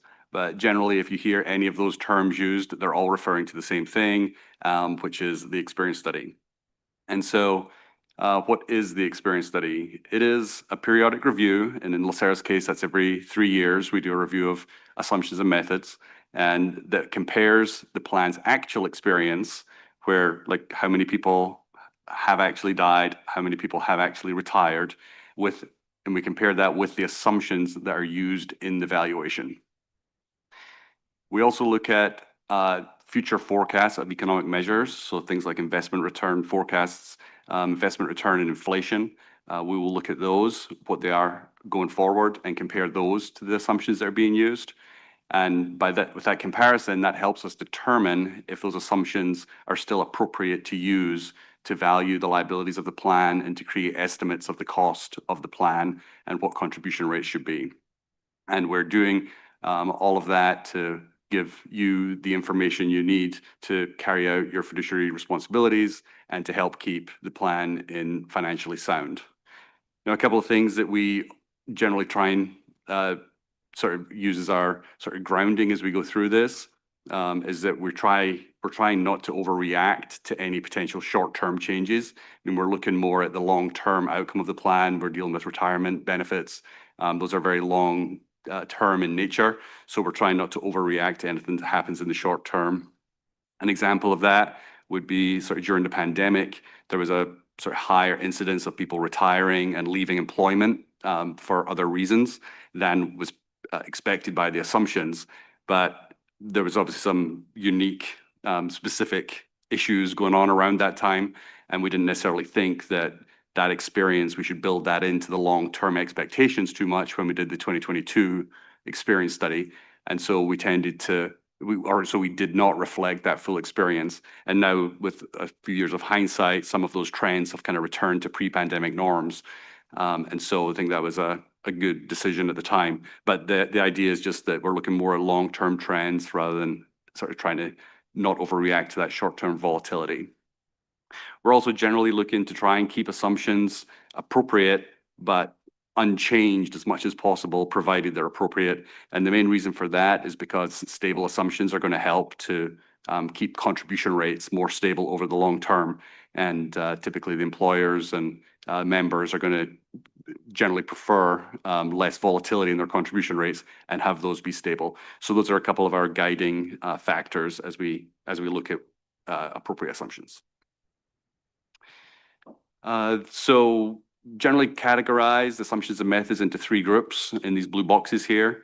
I'm going to talk about each of these in a bit more detail in the following slides, but essentially it's economic assumptions, demographic assumptions, and the actuarial methods.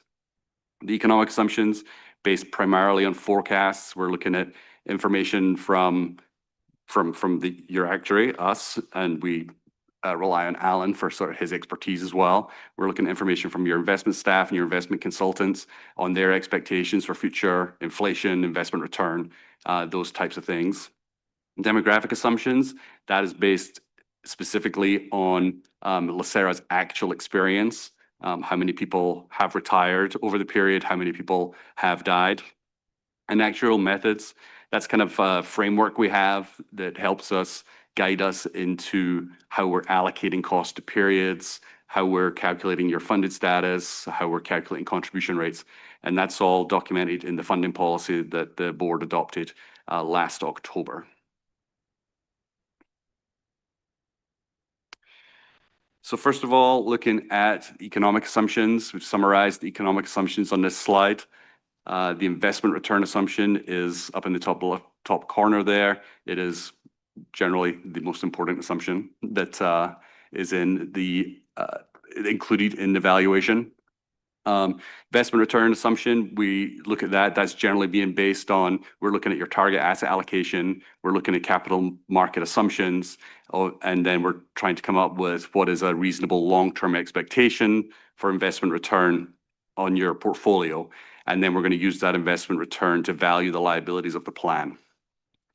And so sometimes you're going to hear that called the discount rate.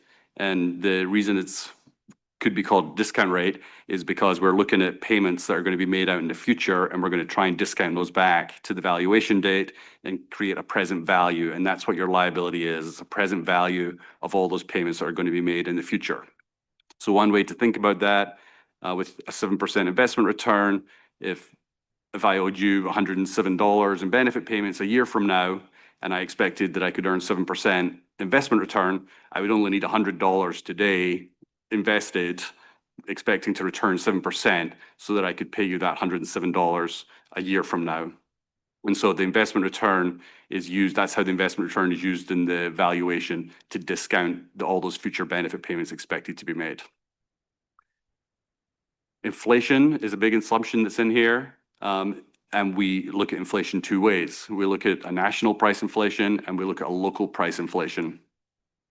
Now, these are used mostly indirectly in the valuation. There is a couple of one specific point where it's used directly. But we look at it two ways because the national price inflation is going to be more a building block in your investment return assumptions because those are looking at least nationally, and as we've heard, they're looking globally. But it's also used to project the PEPRA compensation limit, and that's based on the California government code, that's how the PEPRA compensation limit is adjusted from year to year, is based on national CPI.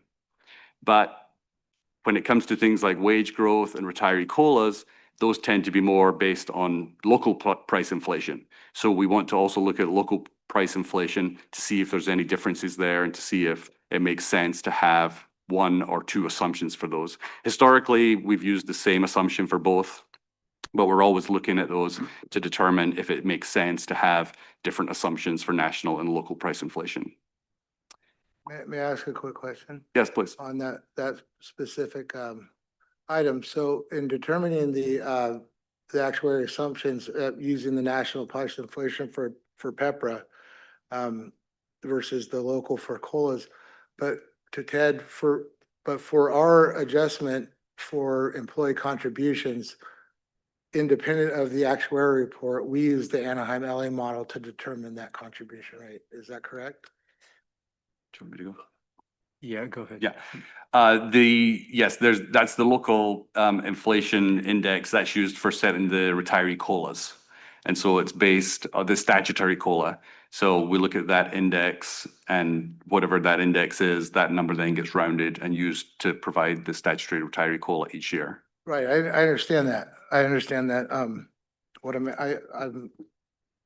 just learning that the national index or smoothed out inflation is used for the actuary report to come back, in the assumptions of that. I'm saying when the metal meets the road and we have that annualized adjustment, are we basing it solely off the actuary report, or do we refine that to the local area to go to the plan sponsor for that adjustment in employee contributions? I understand where you're getting the data. Maybe I'm not saying it clearly. I had assumed, I made an assumption that the post-PEPRA employee contribution was independent. The actuary report says one thing, that gets fed, everybody looks at it, the plan sponsor, and then, but we have as the plan administrator, have utilized the Anaheim LA model to communicate with the plan sponsor for what that actually is. Just like there's an assumption in the model that you push it out 30 years, right? I mean, that's not, you follow me? So the question is on the contribution rate that's communicated to the plan sponsor, the employers, for what they have to pay, their contribution rate? Yeah, you're making an actuary assumption based off a national price inflation, and that's what produces that data point. But when when it's actually communicated what is necessary for that Pepper employee's contribution to meet the needs, that this is the data information point, but Yeah. I thought that their compensation was, their annualized compensation adjustment was determined off the LA Anaheim model. No, for the Pepper members, the compensation increases are based off the national CPI number. And The composite. Yeah. If you're talking about the compensation limit, that, once it goes above that limit, it's not pensionable anymore? Is that what you're referring No, to? I'm referring to the annualized adjustment based off inflation. So CPI comes in, it's determined that for sustainability of the fund, it requires an additional, like this year, we went up, 0.75 or whatever. We requested 15% for employee contribution, right? Yeah. For Pepra. Yes, the member contribution is about Yeah, so- 15%. So that increase was determined off local inflation. So that contribution rate is based off all the work in the valuation so we calculate that in the valuation, and the underlying assumption for how much pay will increase. So we have an assumption there for what we just think pay is going to increase in general. But then the compensation limit, we are projecting it's going to increase in line with national CPI.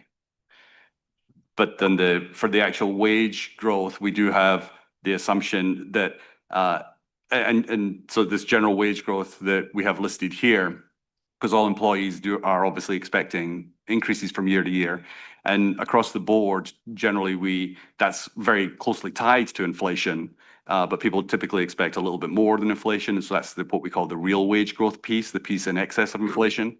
And so when we create our assumption for that and how much we think wages are going to increase, the component of inflation that we'd look at for that assumption is looking at the local price inflation.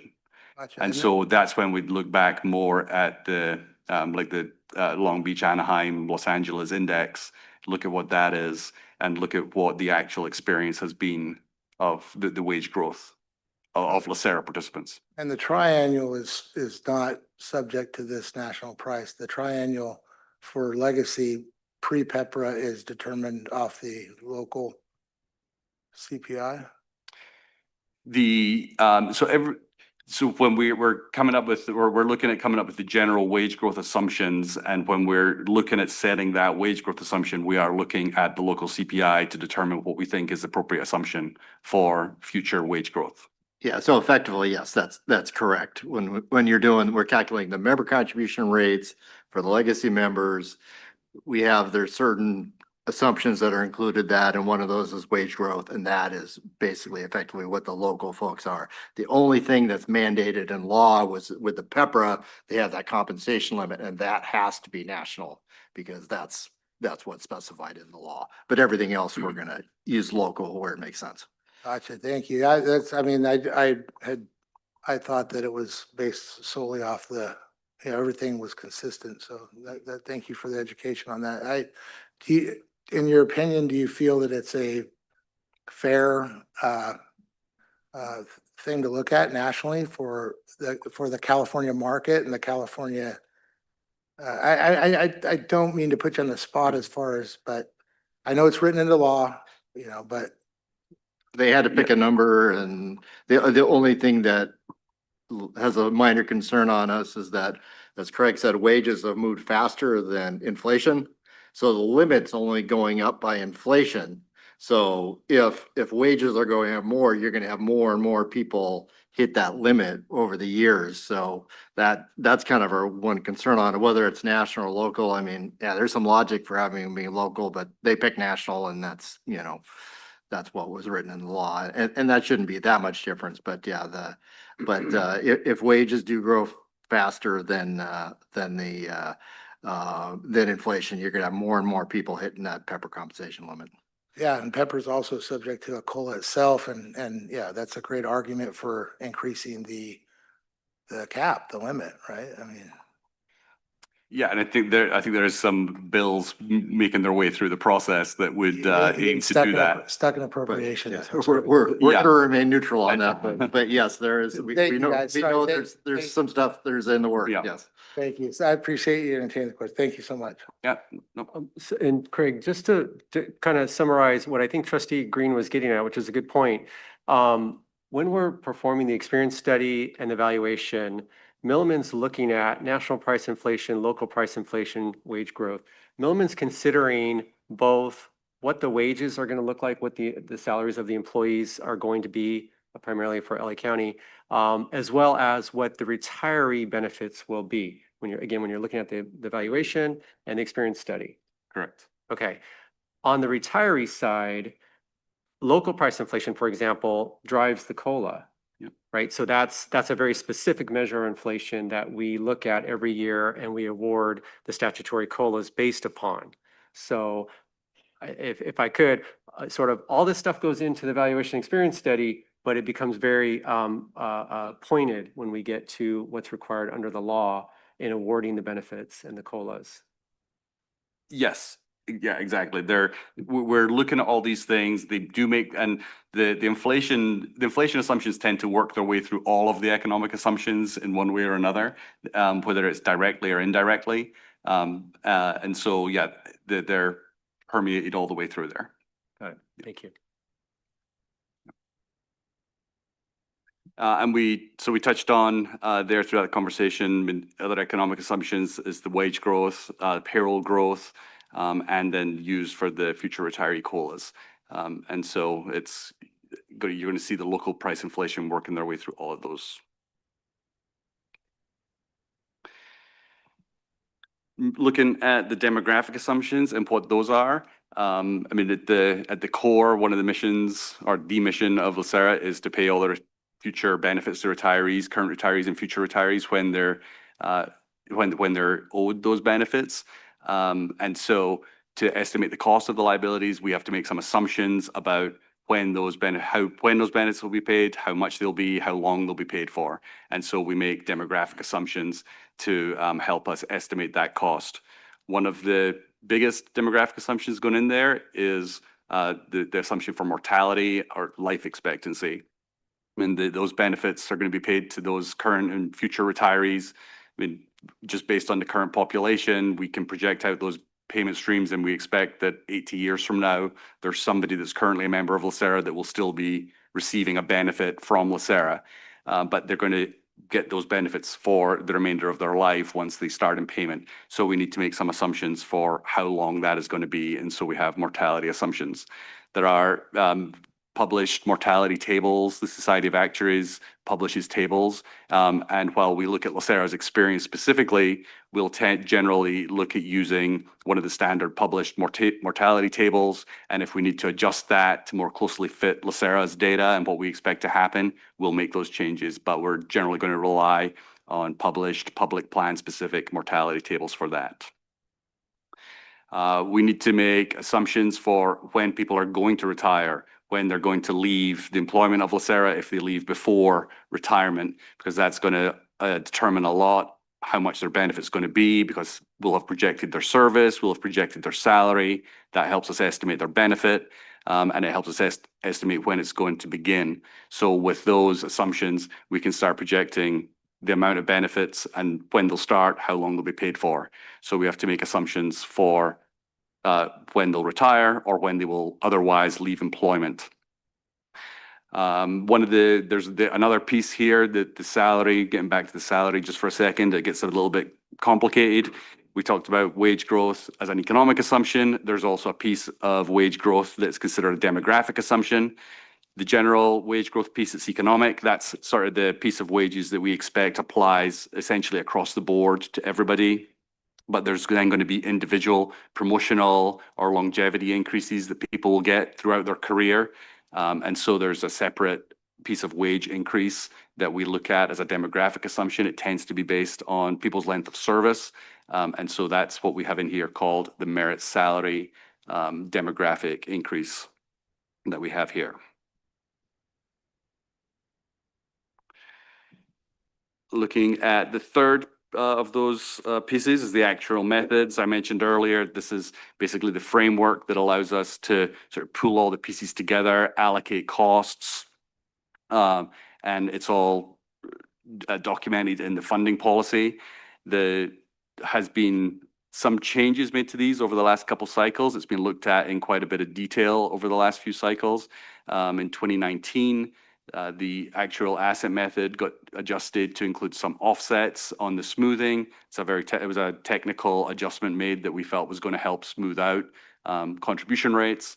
And in same time in 2019, the amortization method of the unfunded liability, the period over which that was amortized, it was lowered from 30-year layers to 20-year layers. That just means that the unfunded liability is projected to be paid off faster than it previously was.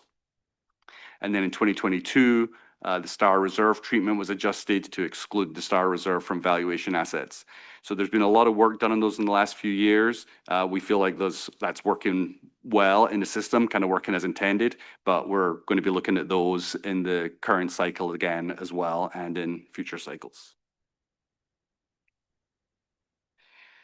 Okay, so why are the assumptions important? We start getting a little bit more into the weeds here. So ultimately, over the life of a pension plan, the actual cost of the pension plan is going to be determined by actual experience, not by the assumptions. The cost is going to be based on what happens. How long do people live? How much are their benefits? When did they retire? How much were their salary increases? All of that is going to determine the actual cost of the benefit of the plan at the end of the day. What the assumptions do is they allow us to look at that and say, okay, that's what's going to actually happen, but how do we estimate what that amount is going to be? And so we can use those assumptions to project what we think is going to happen, and it helps us to estimate the cost, and then we can use it to allocate costs to individual years and help us set the contribution rates that we think are going to be appropriate, so that over time, as the plan continues, that there will be sufficient funds there to pay the benefits when they're due. Now, the one thing we know for certain is that actual experience is going to be different than the assumptions. If they end up being the same, it's a complete coincidence, because they're always going to be generally expected to be a little bit different. And what that means is that from year to year, we have the assumption of how we think we have an assumption at the beginning of the year. We can project what we think the liability and the cost is going to be at the end of the year. But by the time we get to the end of the year, things have changed a little bit. And so we've got a little difference there, hopefully a little difference. And that's what we call actuarial gains or losses. And it's just the difference between what actually happened and what we expected to happen. And then at that next cycle, we have to make an adjustment to account for that difference. And that gets reflected in any changes in your unfunded liability, and then gets reflected in the contribution rates going forward. In sort of layman's terms, one of the ways I've been thinking about this recently, and this may or may not be based on my own life right now, but if you imagine you're doing a kitchen remodel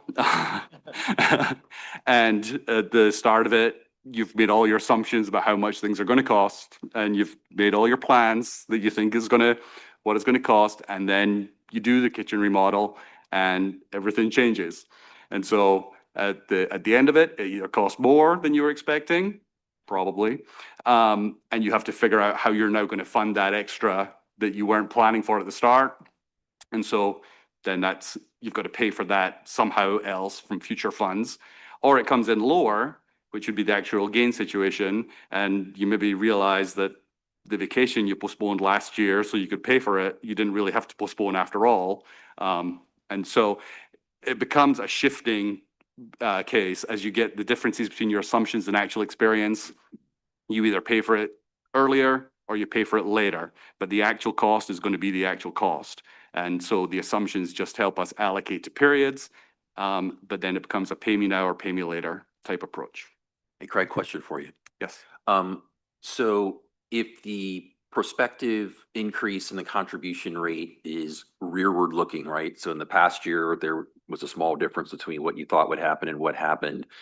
In the cases where we did better, or say there was a surplus, are we currently running a reserve as a way from year to year to smooth out for the years where the change was negative, or do we literally true up every year in terms of what the contribution rate is?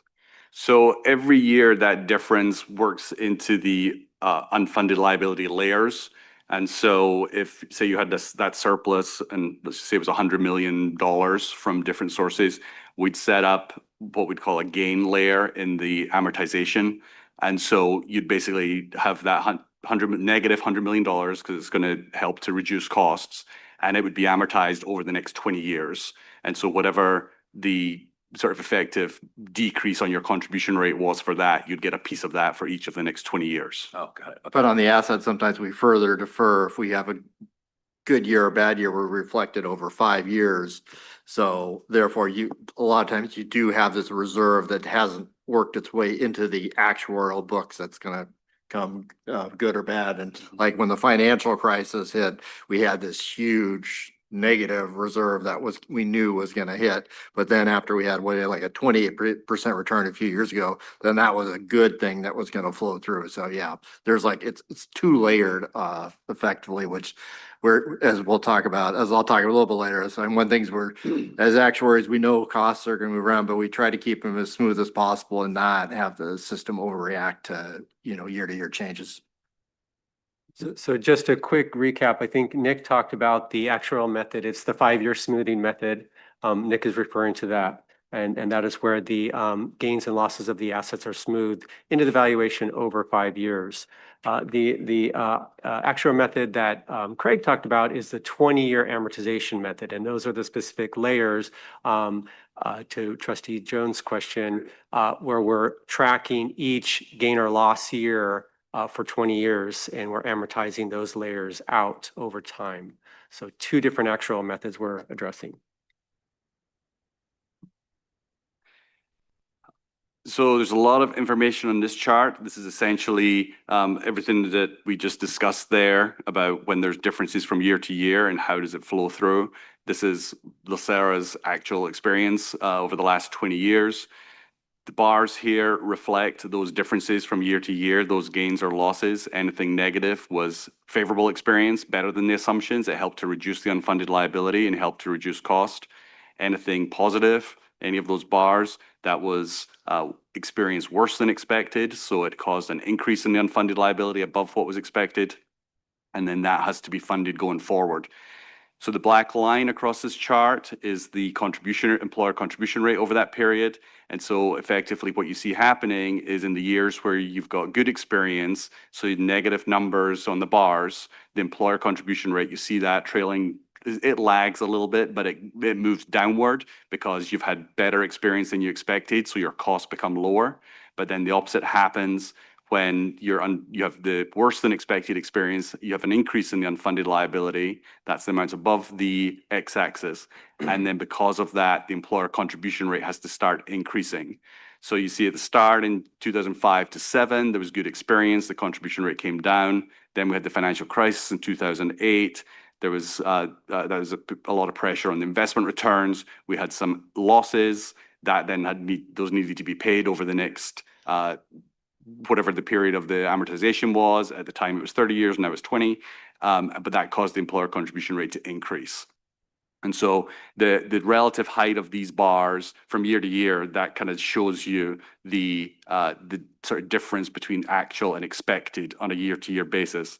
The blue bars are typically the largest ones. That's the difference on investment return, because we know that from year to year, investment return can be a bit volatile. But hopefully over the long run, we're sort of hitting that sort of 7%, currently 7% expected return on investments. So, Trustee, go ahead. Thank you. I want to ask a question on this slide on the year 16 and 19. Yeah. Looks like the kitchen remodeling assumption was, off. And is something there happened that we can understand? So yes, the orange bars, that's when the assumptions are changed. That's the experience study. So every 3 years, you see an orange bar there. And so in 2016 and 2019, the investment return assumption was lowered in both of those experience studies. And so that has a big impact. And so that was lowered because at the time, the expectation for future investment returns had become lower than the current assumption. And so we lowered the assumption to match or to stay aligned with that. And so there was fairly big assumption changes made at those experience studies that caused those increases.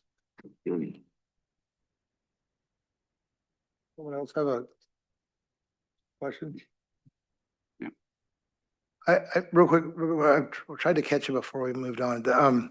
I played around a little bit with the CPI engine that they have and whatnot, and I have a rudimentary understanding of smoothing, right? So like, simply like I did a 10-year block between January 25 and 15, and it smoothed out. It was like a 37% increase, roughly. $1.15 needs $1.37, but the actual calced out over that period was like over 40%.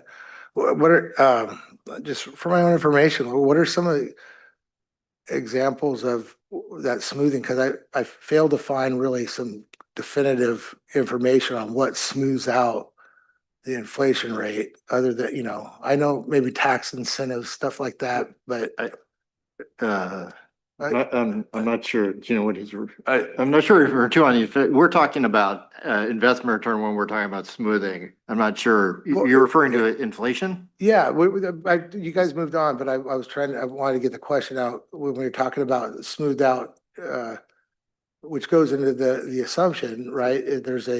So we're averaging out over the period to come up with the expectation for future. Right, Is that- yeah, Yeah. you guys seem to be the people to ask that question to. So on the inflation assumption, we do look at what has happened in the past, but for the inflation assumption, we're more interested in what's projected to happen in the future. And so economists and your investment consultants and our investment consultants, they all come up with what they expect inflation is going to be on average over the next 10, 20 years. And currently they tend to, that range tends to be in sort of the 2.3 to 2.7 sort of expectation as a national amount. And so what's actually happened has happened, but for that assumption, we're really looking more forward at what's expected to occur over the next 10 to 20 plus years. Right, and I guess specifically what goes into that equation for this modeling is an inflation rate is smooth. How does the smoothing occur? Like what are the factors that smooth out what actually happened and projected, the smoothing? What smooths out inflation? I mean, Well, I'm just a rube here. I'm trying to figure this Yeah, I out. mean, to the extent that inflation impacted what your portfolio earned, it's getting smoothed out over the 5 years, as Nick was explaining. There's no other smoothing that's going to go on there. If you're talking about benefits and all that, then that's harder to answer. Right? Yeah, I mean, you're talking about like the COLA bank or whatever that accumulates. Is that what you're talking about? Now, maybe I'm off base here. I thought this was germane to what we're talking about here, just inflation smoothing that goes into this model. Yeah, we were mainly talking about investment smoothing, and you can really see it in this graph. If you go to like 2008, 2009, following the financial crisis, you see there's 5 big blue bars. That was because there was huge loss there. So instead of taking it all in one bite, and you can see the employer contribution went up over that 5-year period. Instead of having the employer contribution rate jump up in 1 year, it was smoothed out over 5 years. And actually it would have been worse because there were good years following the financial crisis, but the financial crisis was still so bad. But that's the kind of smoothing we're talking about. We're talking about asset smoothing, where we're trying to smooth that, not recognize one big loss in 1 year. And One other place where it could actually come through. So over those years where inflation was higher than it was maybe expected to be, that would have been presumably reflected in salary increases because people would have got higher salary increases than were expected. And so that would have caused benefits to go up.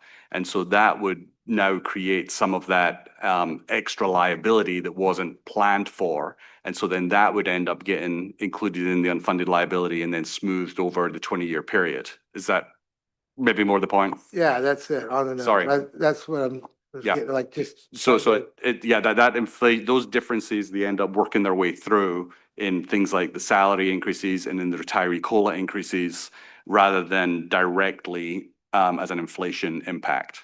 Yeah, more significant than, length of retirement, death rate and stuff like that. They're tangible because there's always proof at the end of the year, right? Yeah. Yeah, they're very, you can easily measure what happened versus what you expected to happen there. Yeah. Thank you. Yeah. Skip that one for now. Okay, so some assumptions more important than others. So the impact of any change in an assumption is going to depend a lot on how much the assumption is changed. But in general, there are some rules that some assumptions and a change in some assumptions are going to have a bigger impact on plan costs than others. The one that's going to have the greatest impact is going to be the investment return assumption. If your current assumptions at 7%, I mean, if that was to change to 6.75%, that's going to have a much bigger impact on employer contribution rates than if your salary increase assumption changed by 25 basis points. It's just the investment return assumption is going to have that much bigger difference. So salary mortality assumptions, we're calling sort of second tier to the investment return assumption, and service retirement and termination assumptions, and then other assumptions in descending order.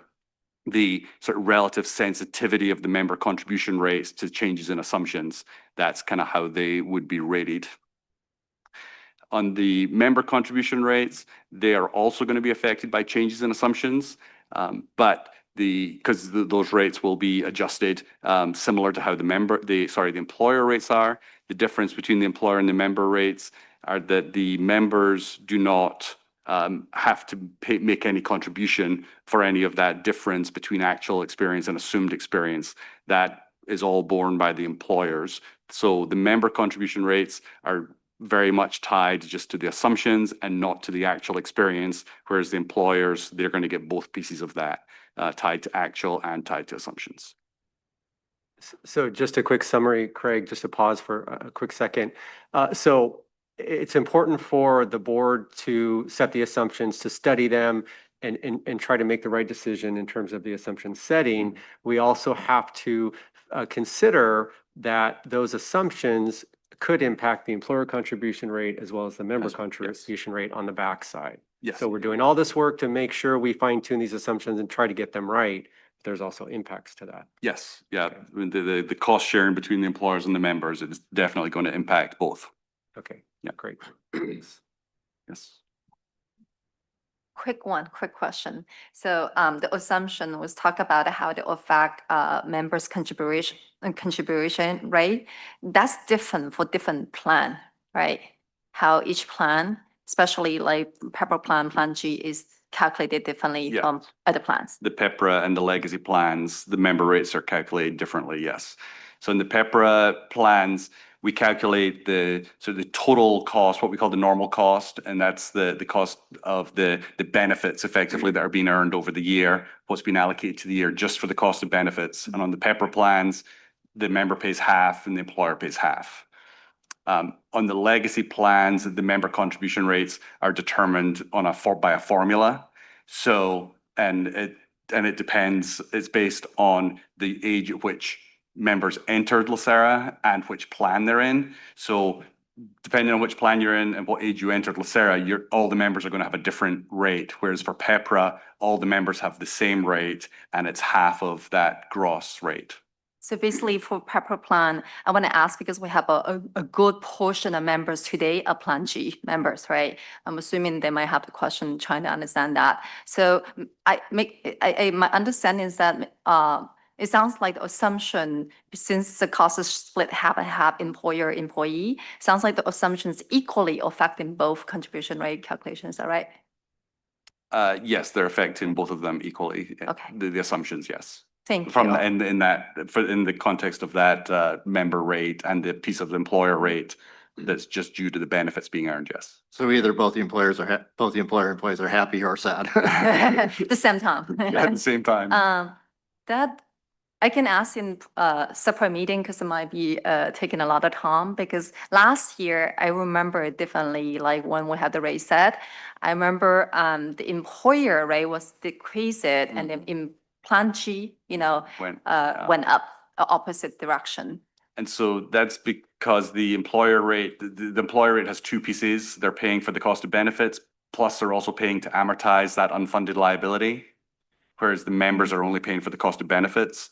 And so what happened last year was the employer rate and the member rate for the benefits being earned both increased. But because of the favorable experience, the unfunded liability amortization piece came down. So the net effect for the employer was a decrease. God, that is crystal clear. Thank you so much. Yeah. So, hello. Just following up from Nicole's question, Pepper is at 50%. What's the range? I mean, we can kind of forget about Plan A, but for the other legacy members, what's the general range? Is there a? Of the member rates? Yes. I'm going a little bit off from memory here, but I think it's ranging from about 8% to about 15 or 16% is the rough range. With the safety being at the higher, because they have the legacy ones are tied to kind of the benefit level that you receive, and safety get higher benefits than the relatively higher benefits than the general members. So they pay relatively higher contribution rates. So substantially less though than the Pepper members. No. Yeah, I think the aggregate rate, I think across all the plans, member rate is, I think around 10% is what the sort of aggregate rate is. It's just that the range on the legacy plans can be quite wide. Mhm. Yeah.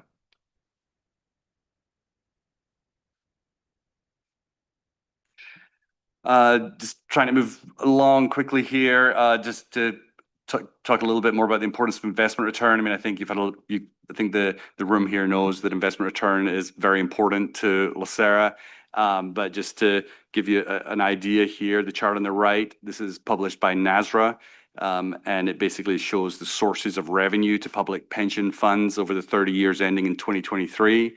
And so the big red slice out the pie, that's investment earnings. So over that 30 years, total revenue into those plans, 61% of it came from investment earnings, 28% from employer contributions, 11% from employee contributions. So the investment earnings obviously a significantly important part, as you all know, of the funding of public pension plans.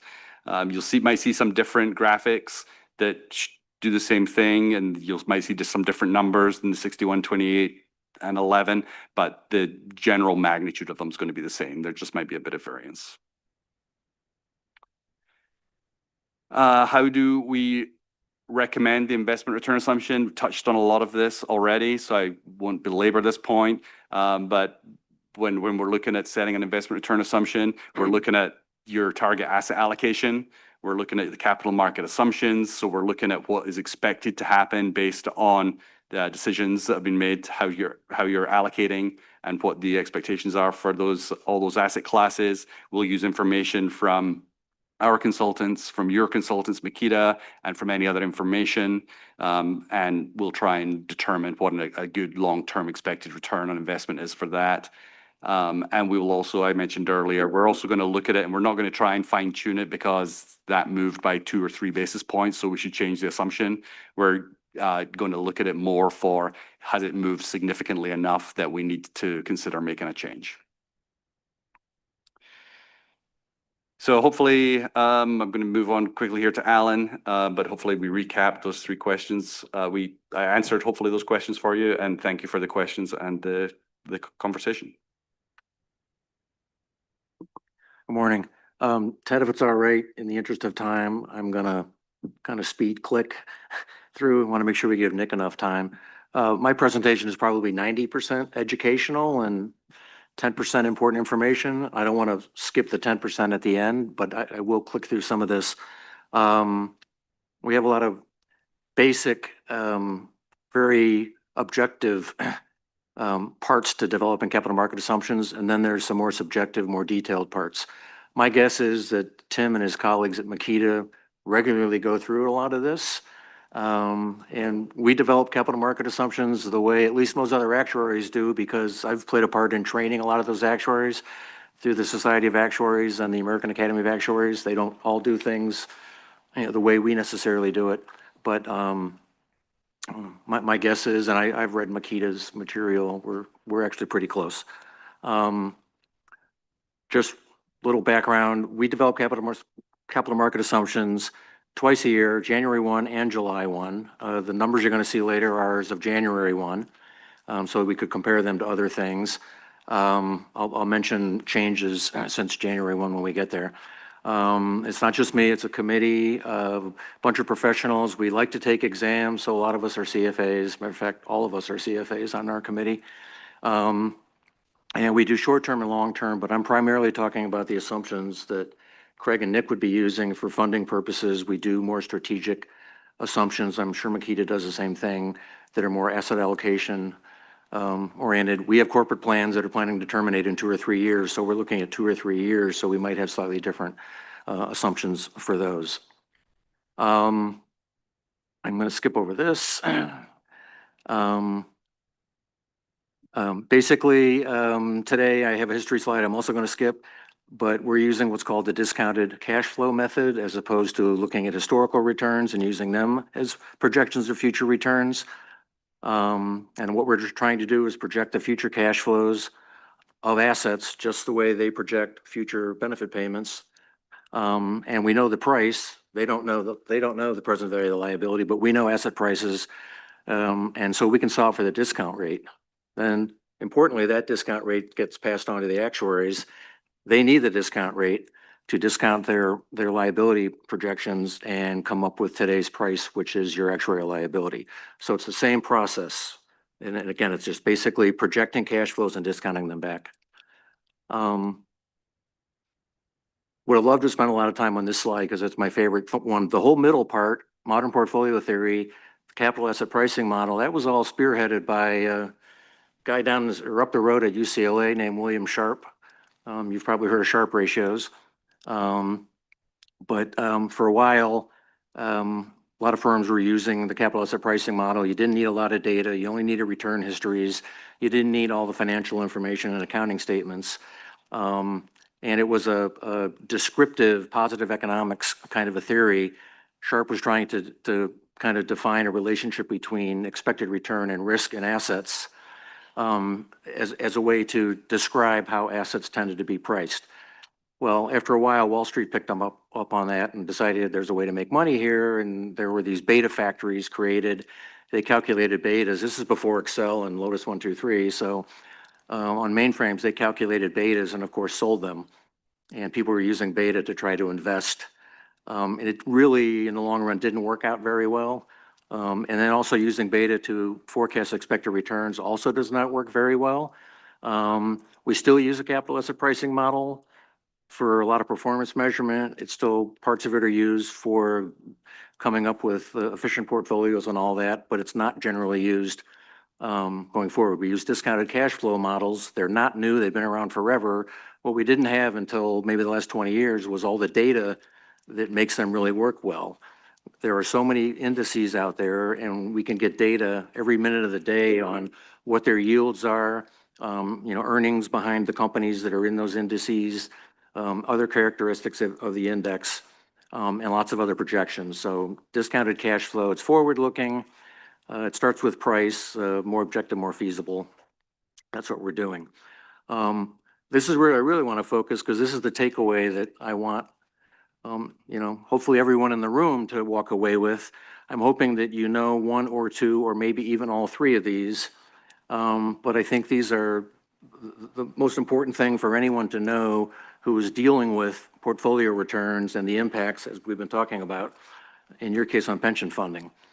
And that has to do with price inflation, which is a very important component of investment returns.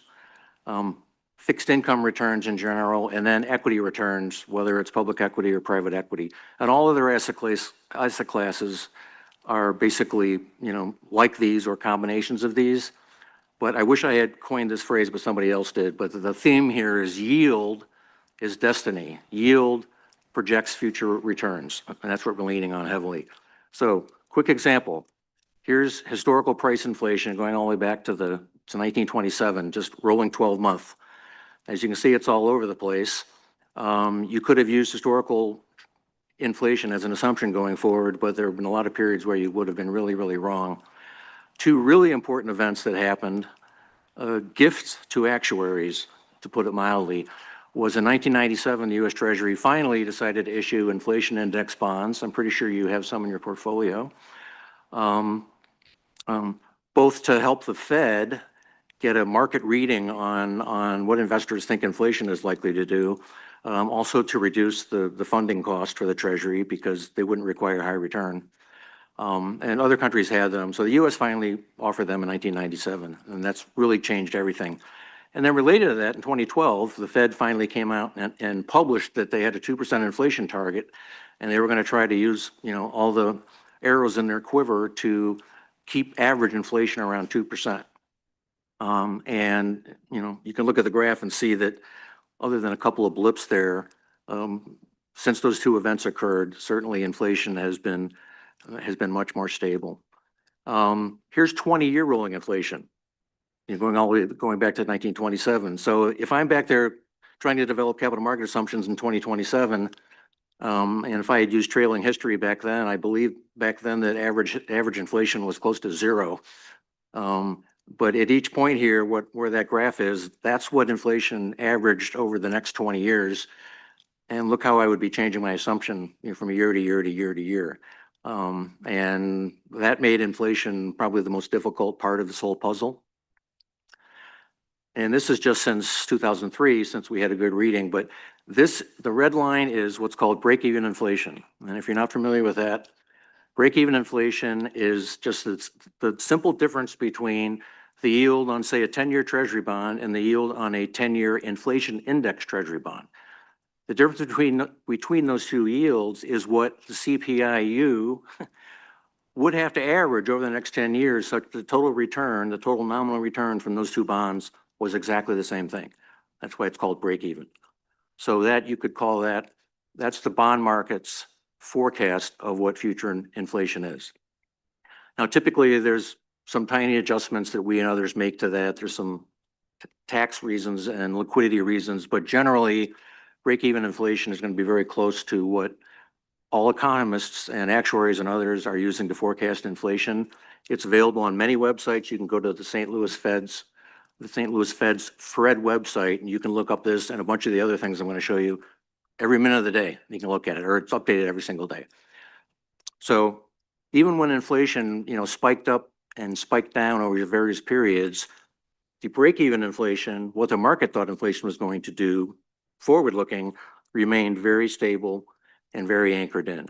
And, even when we look at forecasts from economists for CPI over the next 10 or 20 years, they're typically very close to break-even inflation. And for the Fed, the 2%, they're actually targeting the personal consumption expenditures, not the CPIU. It tends to run 20 to 30 basis points lower than the CPI. And for the last 20 years or so, more often than not, economists' forecast for the CPI is around 2.3 because they think the Fed, for whatever reason, will be successful at getting the PCE back to 2%. So they expect the CPI to be a little higher than that, 2.3. And I looked this morning, break-even inflation next 10 years is still right around 2.3. Now on to interest rates. Quickly, for bonds, I use the 10-year Treasury bond so I can get back a lot further. I'm going to switch to core fixed income in a minute. But this is the histories from 1927 of the yield on a 10-year Treasury bond. Flat, then up, then down, and then remember what happened in 2022. So there's not a very good, obvious historical average to use there if you wanted to. Fortunately, we don't need to.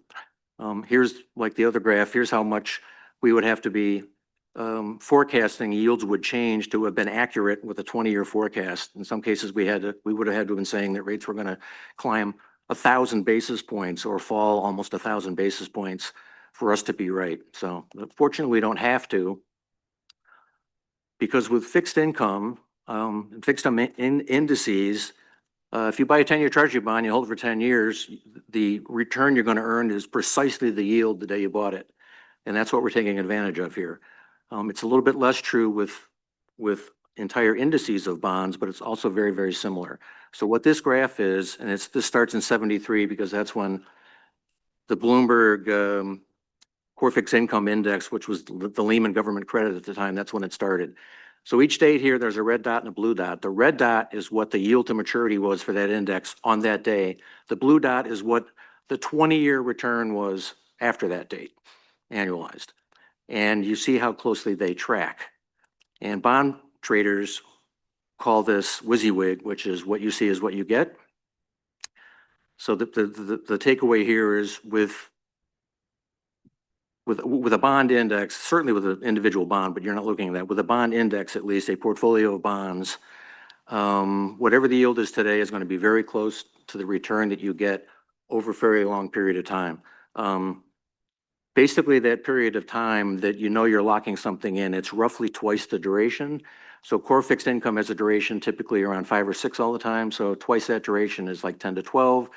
You're looking at 10-year returns here. And I think the most that the index ever underperformed the yield was by about 100 basis points over all these time periods. So what you see is what you get for fixed income. How about stocks? Here's the S&P 500. Again, 20-year annualized return.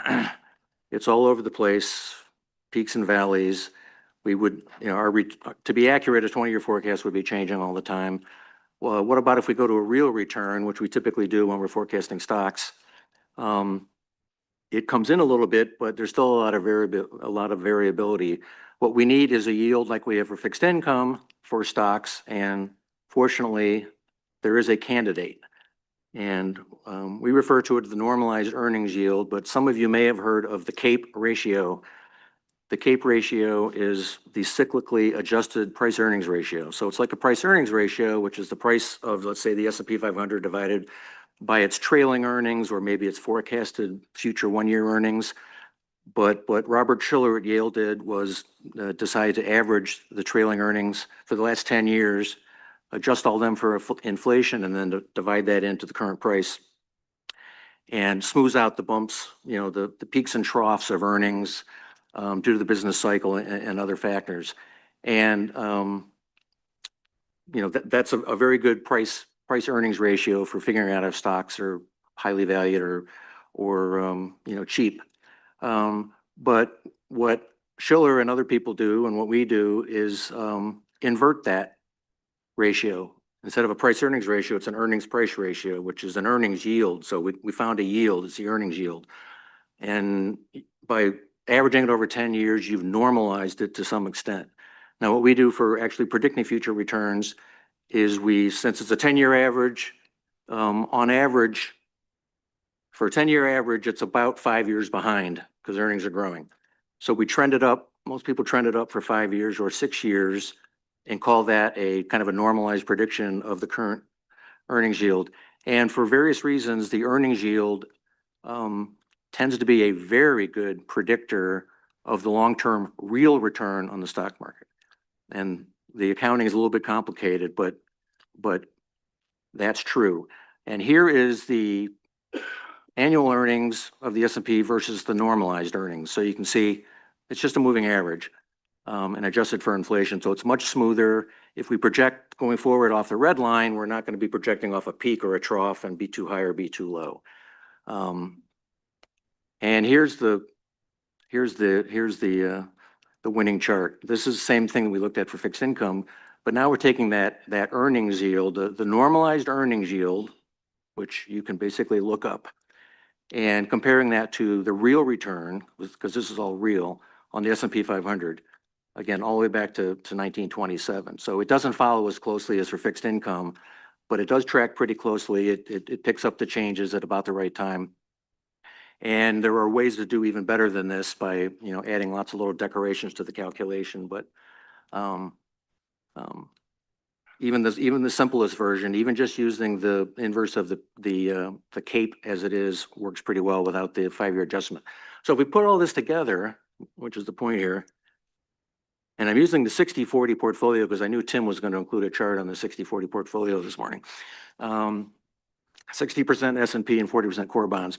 So I'm forecasting the S&P return by using break-even inflation. I had to cheat a little bit to go back further, so I'm using like some average inflation before that.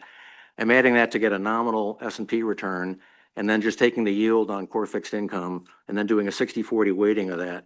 And again, the red dot is what you come up with at the beginning of the period, and the blue dot is what the return was over the next 20 years.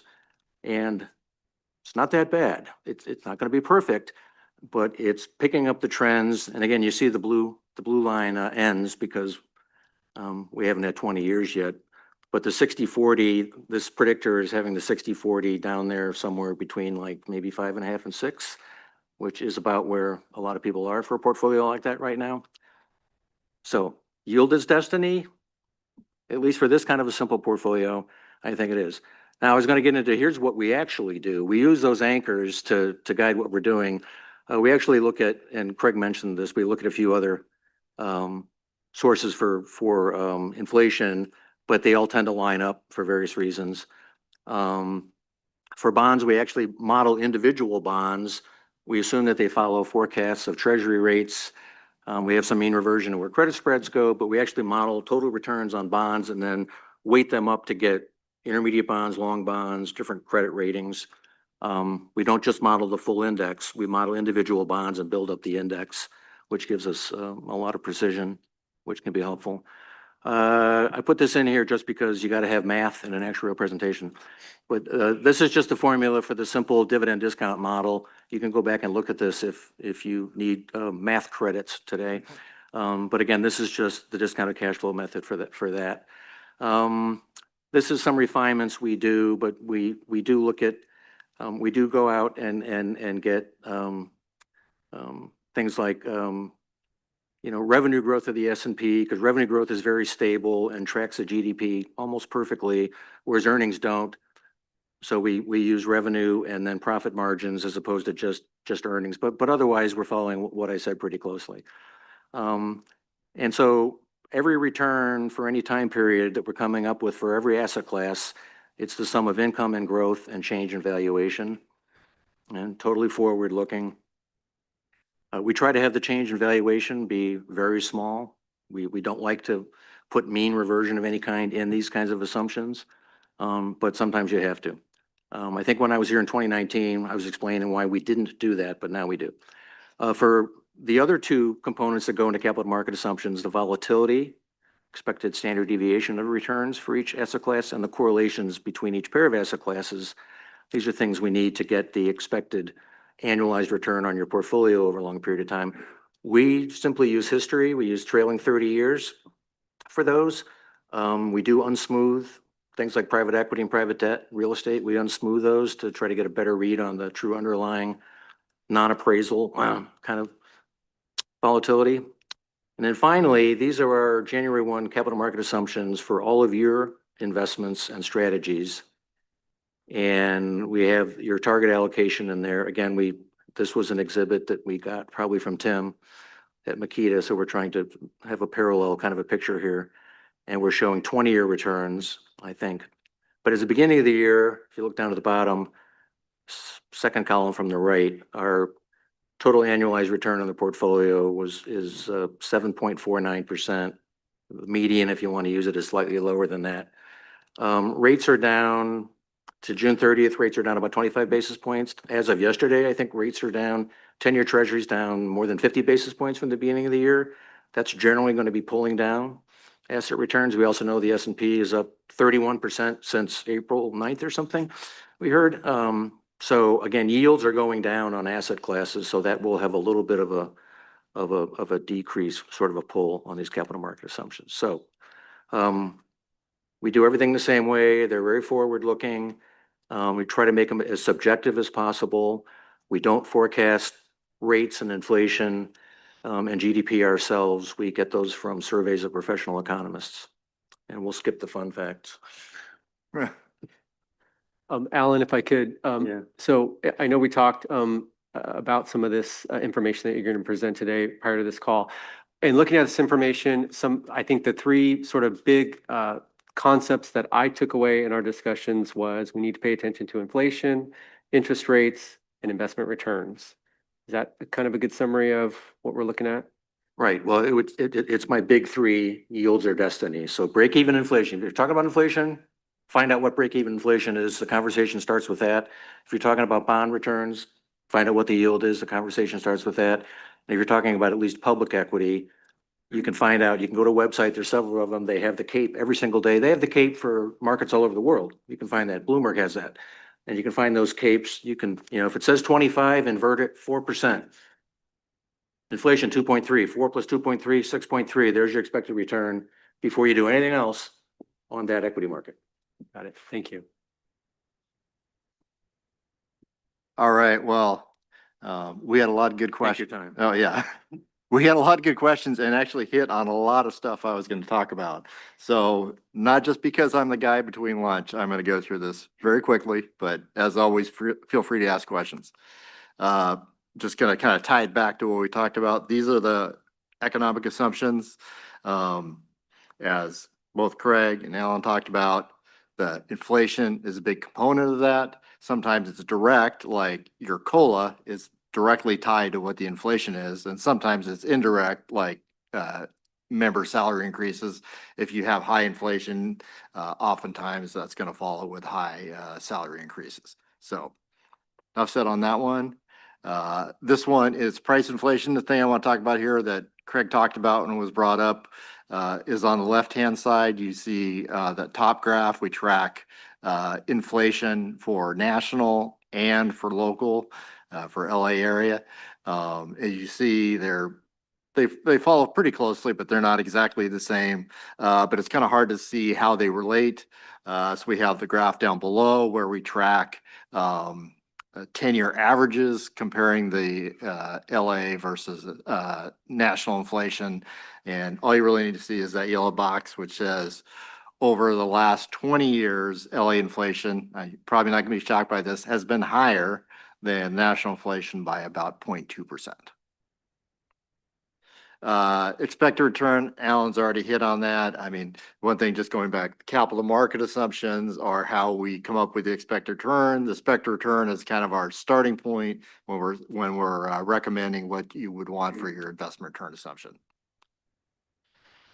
This one, I'll focus on the graph on the right. When I started working with LACERA in 1999, your return assumption was 8%. And pretty much every public plan in the country was expecting something around 8% return going forward. Obviously, the decrease in bond yields and other factors in the environment dragged down expected returns. Therefore, actuaries were recommending their clients lower the return assumption. And if you look closely at that green line, which is the LACERA assumption, there's actually 6 decreases over that period. And it tracks pretty closely and just ahead of what the national average, which is the blue dotted line. And tying back to what Mr. Grable was talking about originally, I can tell you that living in interesting times is definitely a curse, because having to come and tell people they need increase rates 6 times has definitely aged me somewhat. Anyway, that's what I have there. Moving forward, this is demographic assumptions. That's what we're going to talk about in December.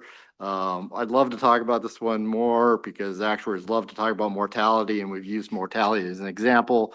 But what you need to know is we're going to talk to you about 2 things. There's a lot. The first one is we're going to show a graph. It's like what actually happened. This shows the rate people died at various ages on that graph in the blue bars, and then the green line, which might be kind of hard to see, shows what the assumption was. And you don't have to be an actuary to tell, hey, that green line follows the blue line pretty well, and that's what we're going to try to say. Hey, is that a reasonable assumption? We have many techniques like fitting the line to the graph. We will keep that in the background and not bore you with that information, but I will say there was one other measure that we use, which is called actual to expected. That's comparing what the total number, so not just the individual ages, but in total, that period, how many people died, and we compare it to how many people were expected to die. We expect the actual to expected to be about 100%, which would mean that our assumption is pretty close. If our actual expected goes away from 100%, then we would probably consider an adjustment. This is more mortality. The two things I would say here is, one is we set a base mortality table. That's, we look at what the rate people were dying in the past. And that's kind of a known, and then we set that as a base table. But then we have a second piece, which is how, because of the expectation of improvement in life expectancies, lower mortality rates, we actually have a second component where we project improvements.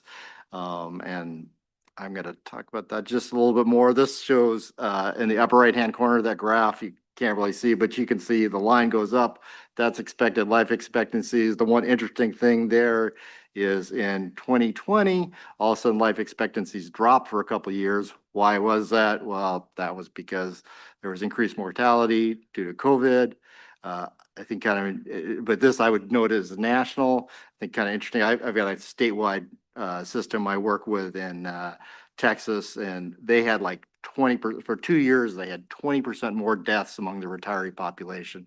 But my California clients, which I have several of, all were between say 5 and 10%. So you can conclude from that what you want. And I see by the thing that, oh, this is very interesting differences in mortality.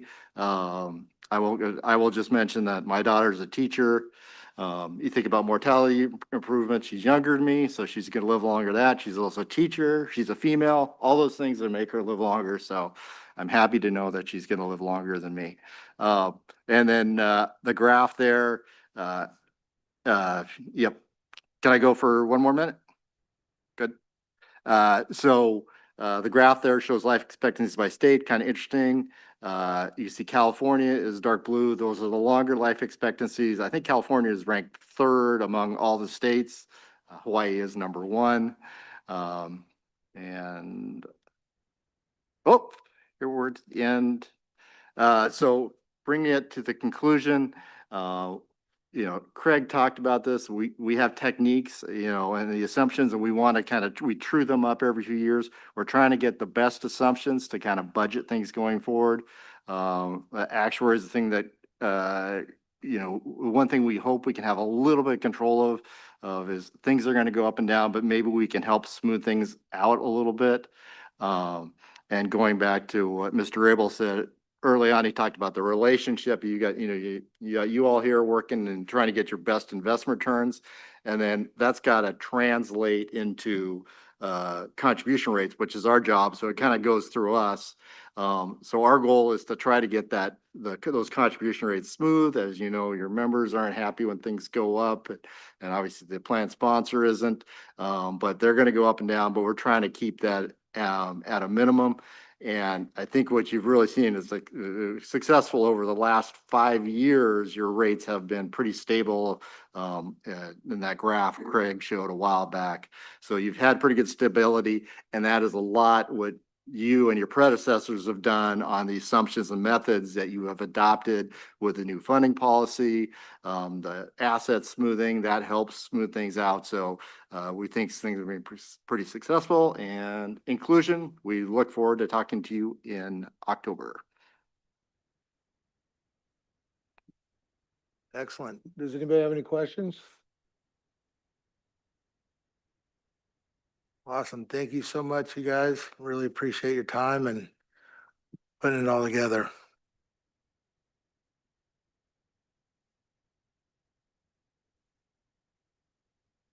All right, moving along, we've got, we'll get into closing remarks and go to the order.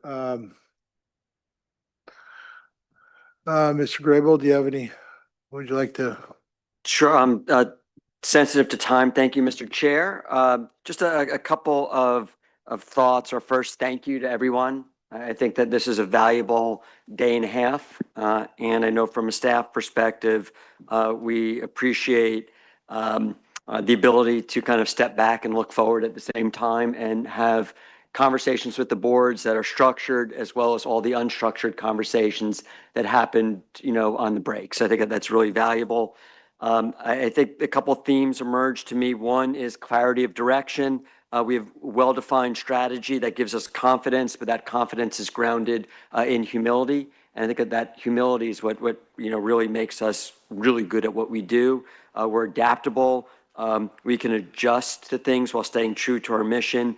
And much of that is based upon collaboration between a partnership between the board staff and some of our external partners who we've met with over the last day and a half. And that these conversations, really enhance our stewardship of the entrusted assets. So thank you to trustees and to everyone. Awesome, thank you. We'll move on. Mr. Lugo, do you have any closing remarks? And then we'll get to the trustees.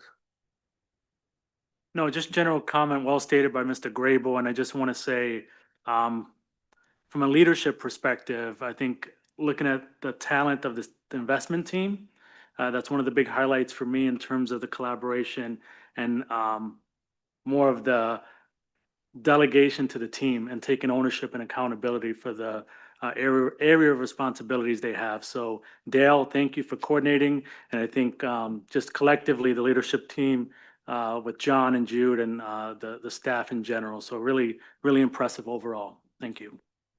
Thank you.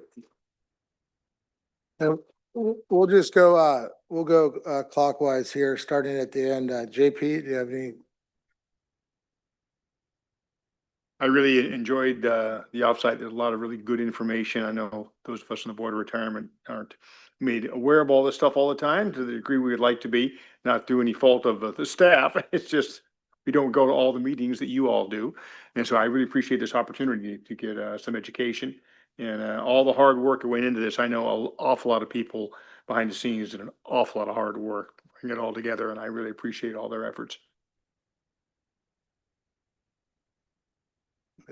I just want to say thank you to everyone working toward this event, our staff and our guests that may travel all the way here to participate in this event. So I enjoy it very much. And besides, what we discussed here, I also enjoy, the interaction, connection with everyone on the table and all the whole 2 days. So it's really valuable event. So thank you. And I'm sorry, Tim, I didn't call on you. Do you have any? No, nothing. I mean, I would just say the panels that were presented over the last 2 days were really educational, even for someone who lives and breathes a lot of this stuff on a daily basis. And I really enjoyed the dinner atmosphere last night. That was a great sense of camaraderie. So really excellent overall. Thanks. Thank you. Moving on to you. Thank you. From a trustee perspective, couldn't have asked for a better program. This was just phenomenal. So thank you to everybody. Good work, as usual, excellent. We need more of it, and I know it's very difficult for us to find time for it, but appreciate everything LACERA is doing, and all the expertise that's behind it, and all these people in this room that are putting their heads together and doing amazing things. Thank you. Well, obviously, I support all the statements that have been made up to now. I just want to add a slightly different point. As a longtime LACERA member and a current retiree, I have to tell you that I am 100% positive that most county employees have zero idea the expertise and dedication that the LACERA staff has. I mean, we heard about things that are going to pay dividends decades from now. And the forward thinking of this organization to support the long-term ability to provide benefits to somebody that just started working at the county 3 weeks ago, they have no idea. I had no idea when I was 25 years old and started working for the county.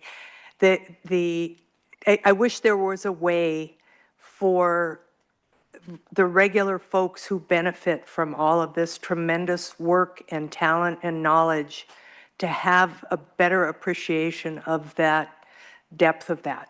And I'm going to be trying to think of ways to get that out to the people in the workforce, because they really need to have a greater appreciation for everybody's effort to make this such a fabulous, sustaining availability for the future of their lives.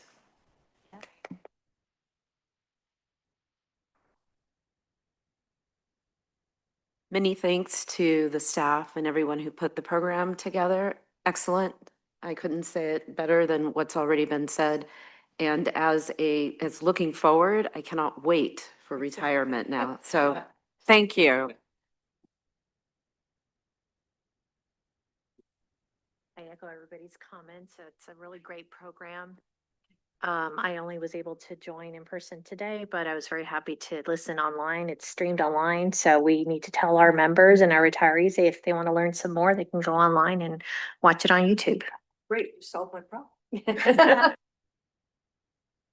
Yeah, just briefly, just congratulations to the staff, to the division. I know there was part of the spirit of just constant innovation and improvement. I know last year there were some friction points in terms of how certain people felt about the conference, and it was great just to see the staff respond positively to it and amend, improve, design it differently, and see the outcome today. So just appreciate the leadership for being innovative and responsive as always. Thank you.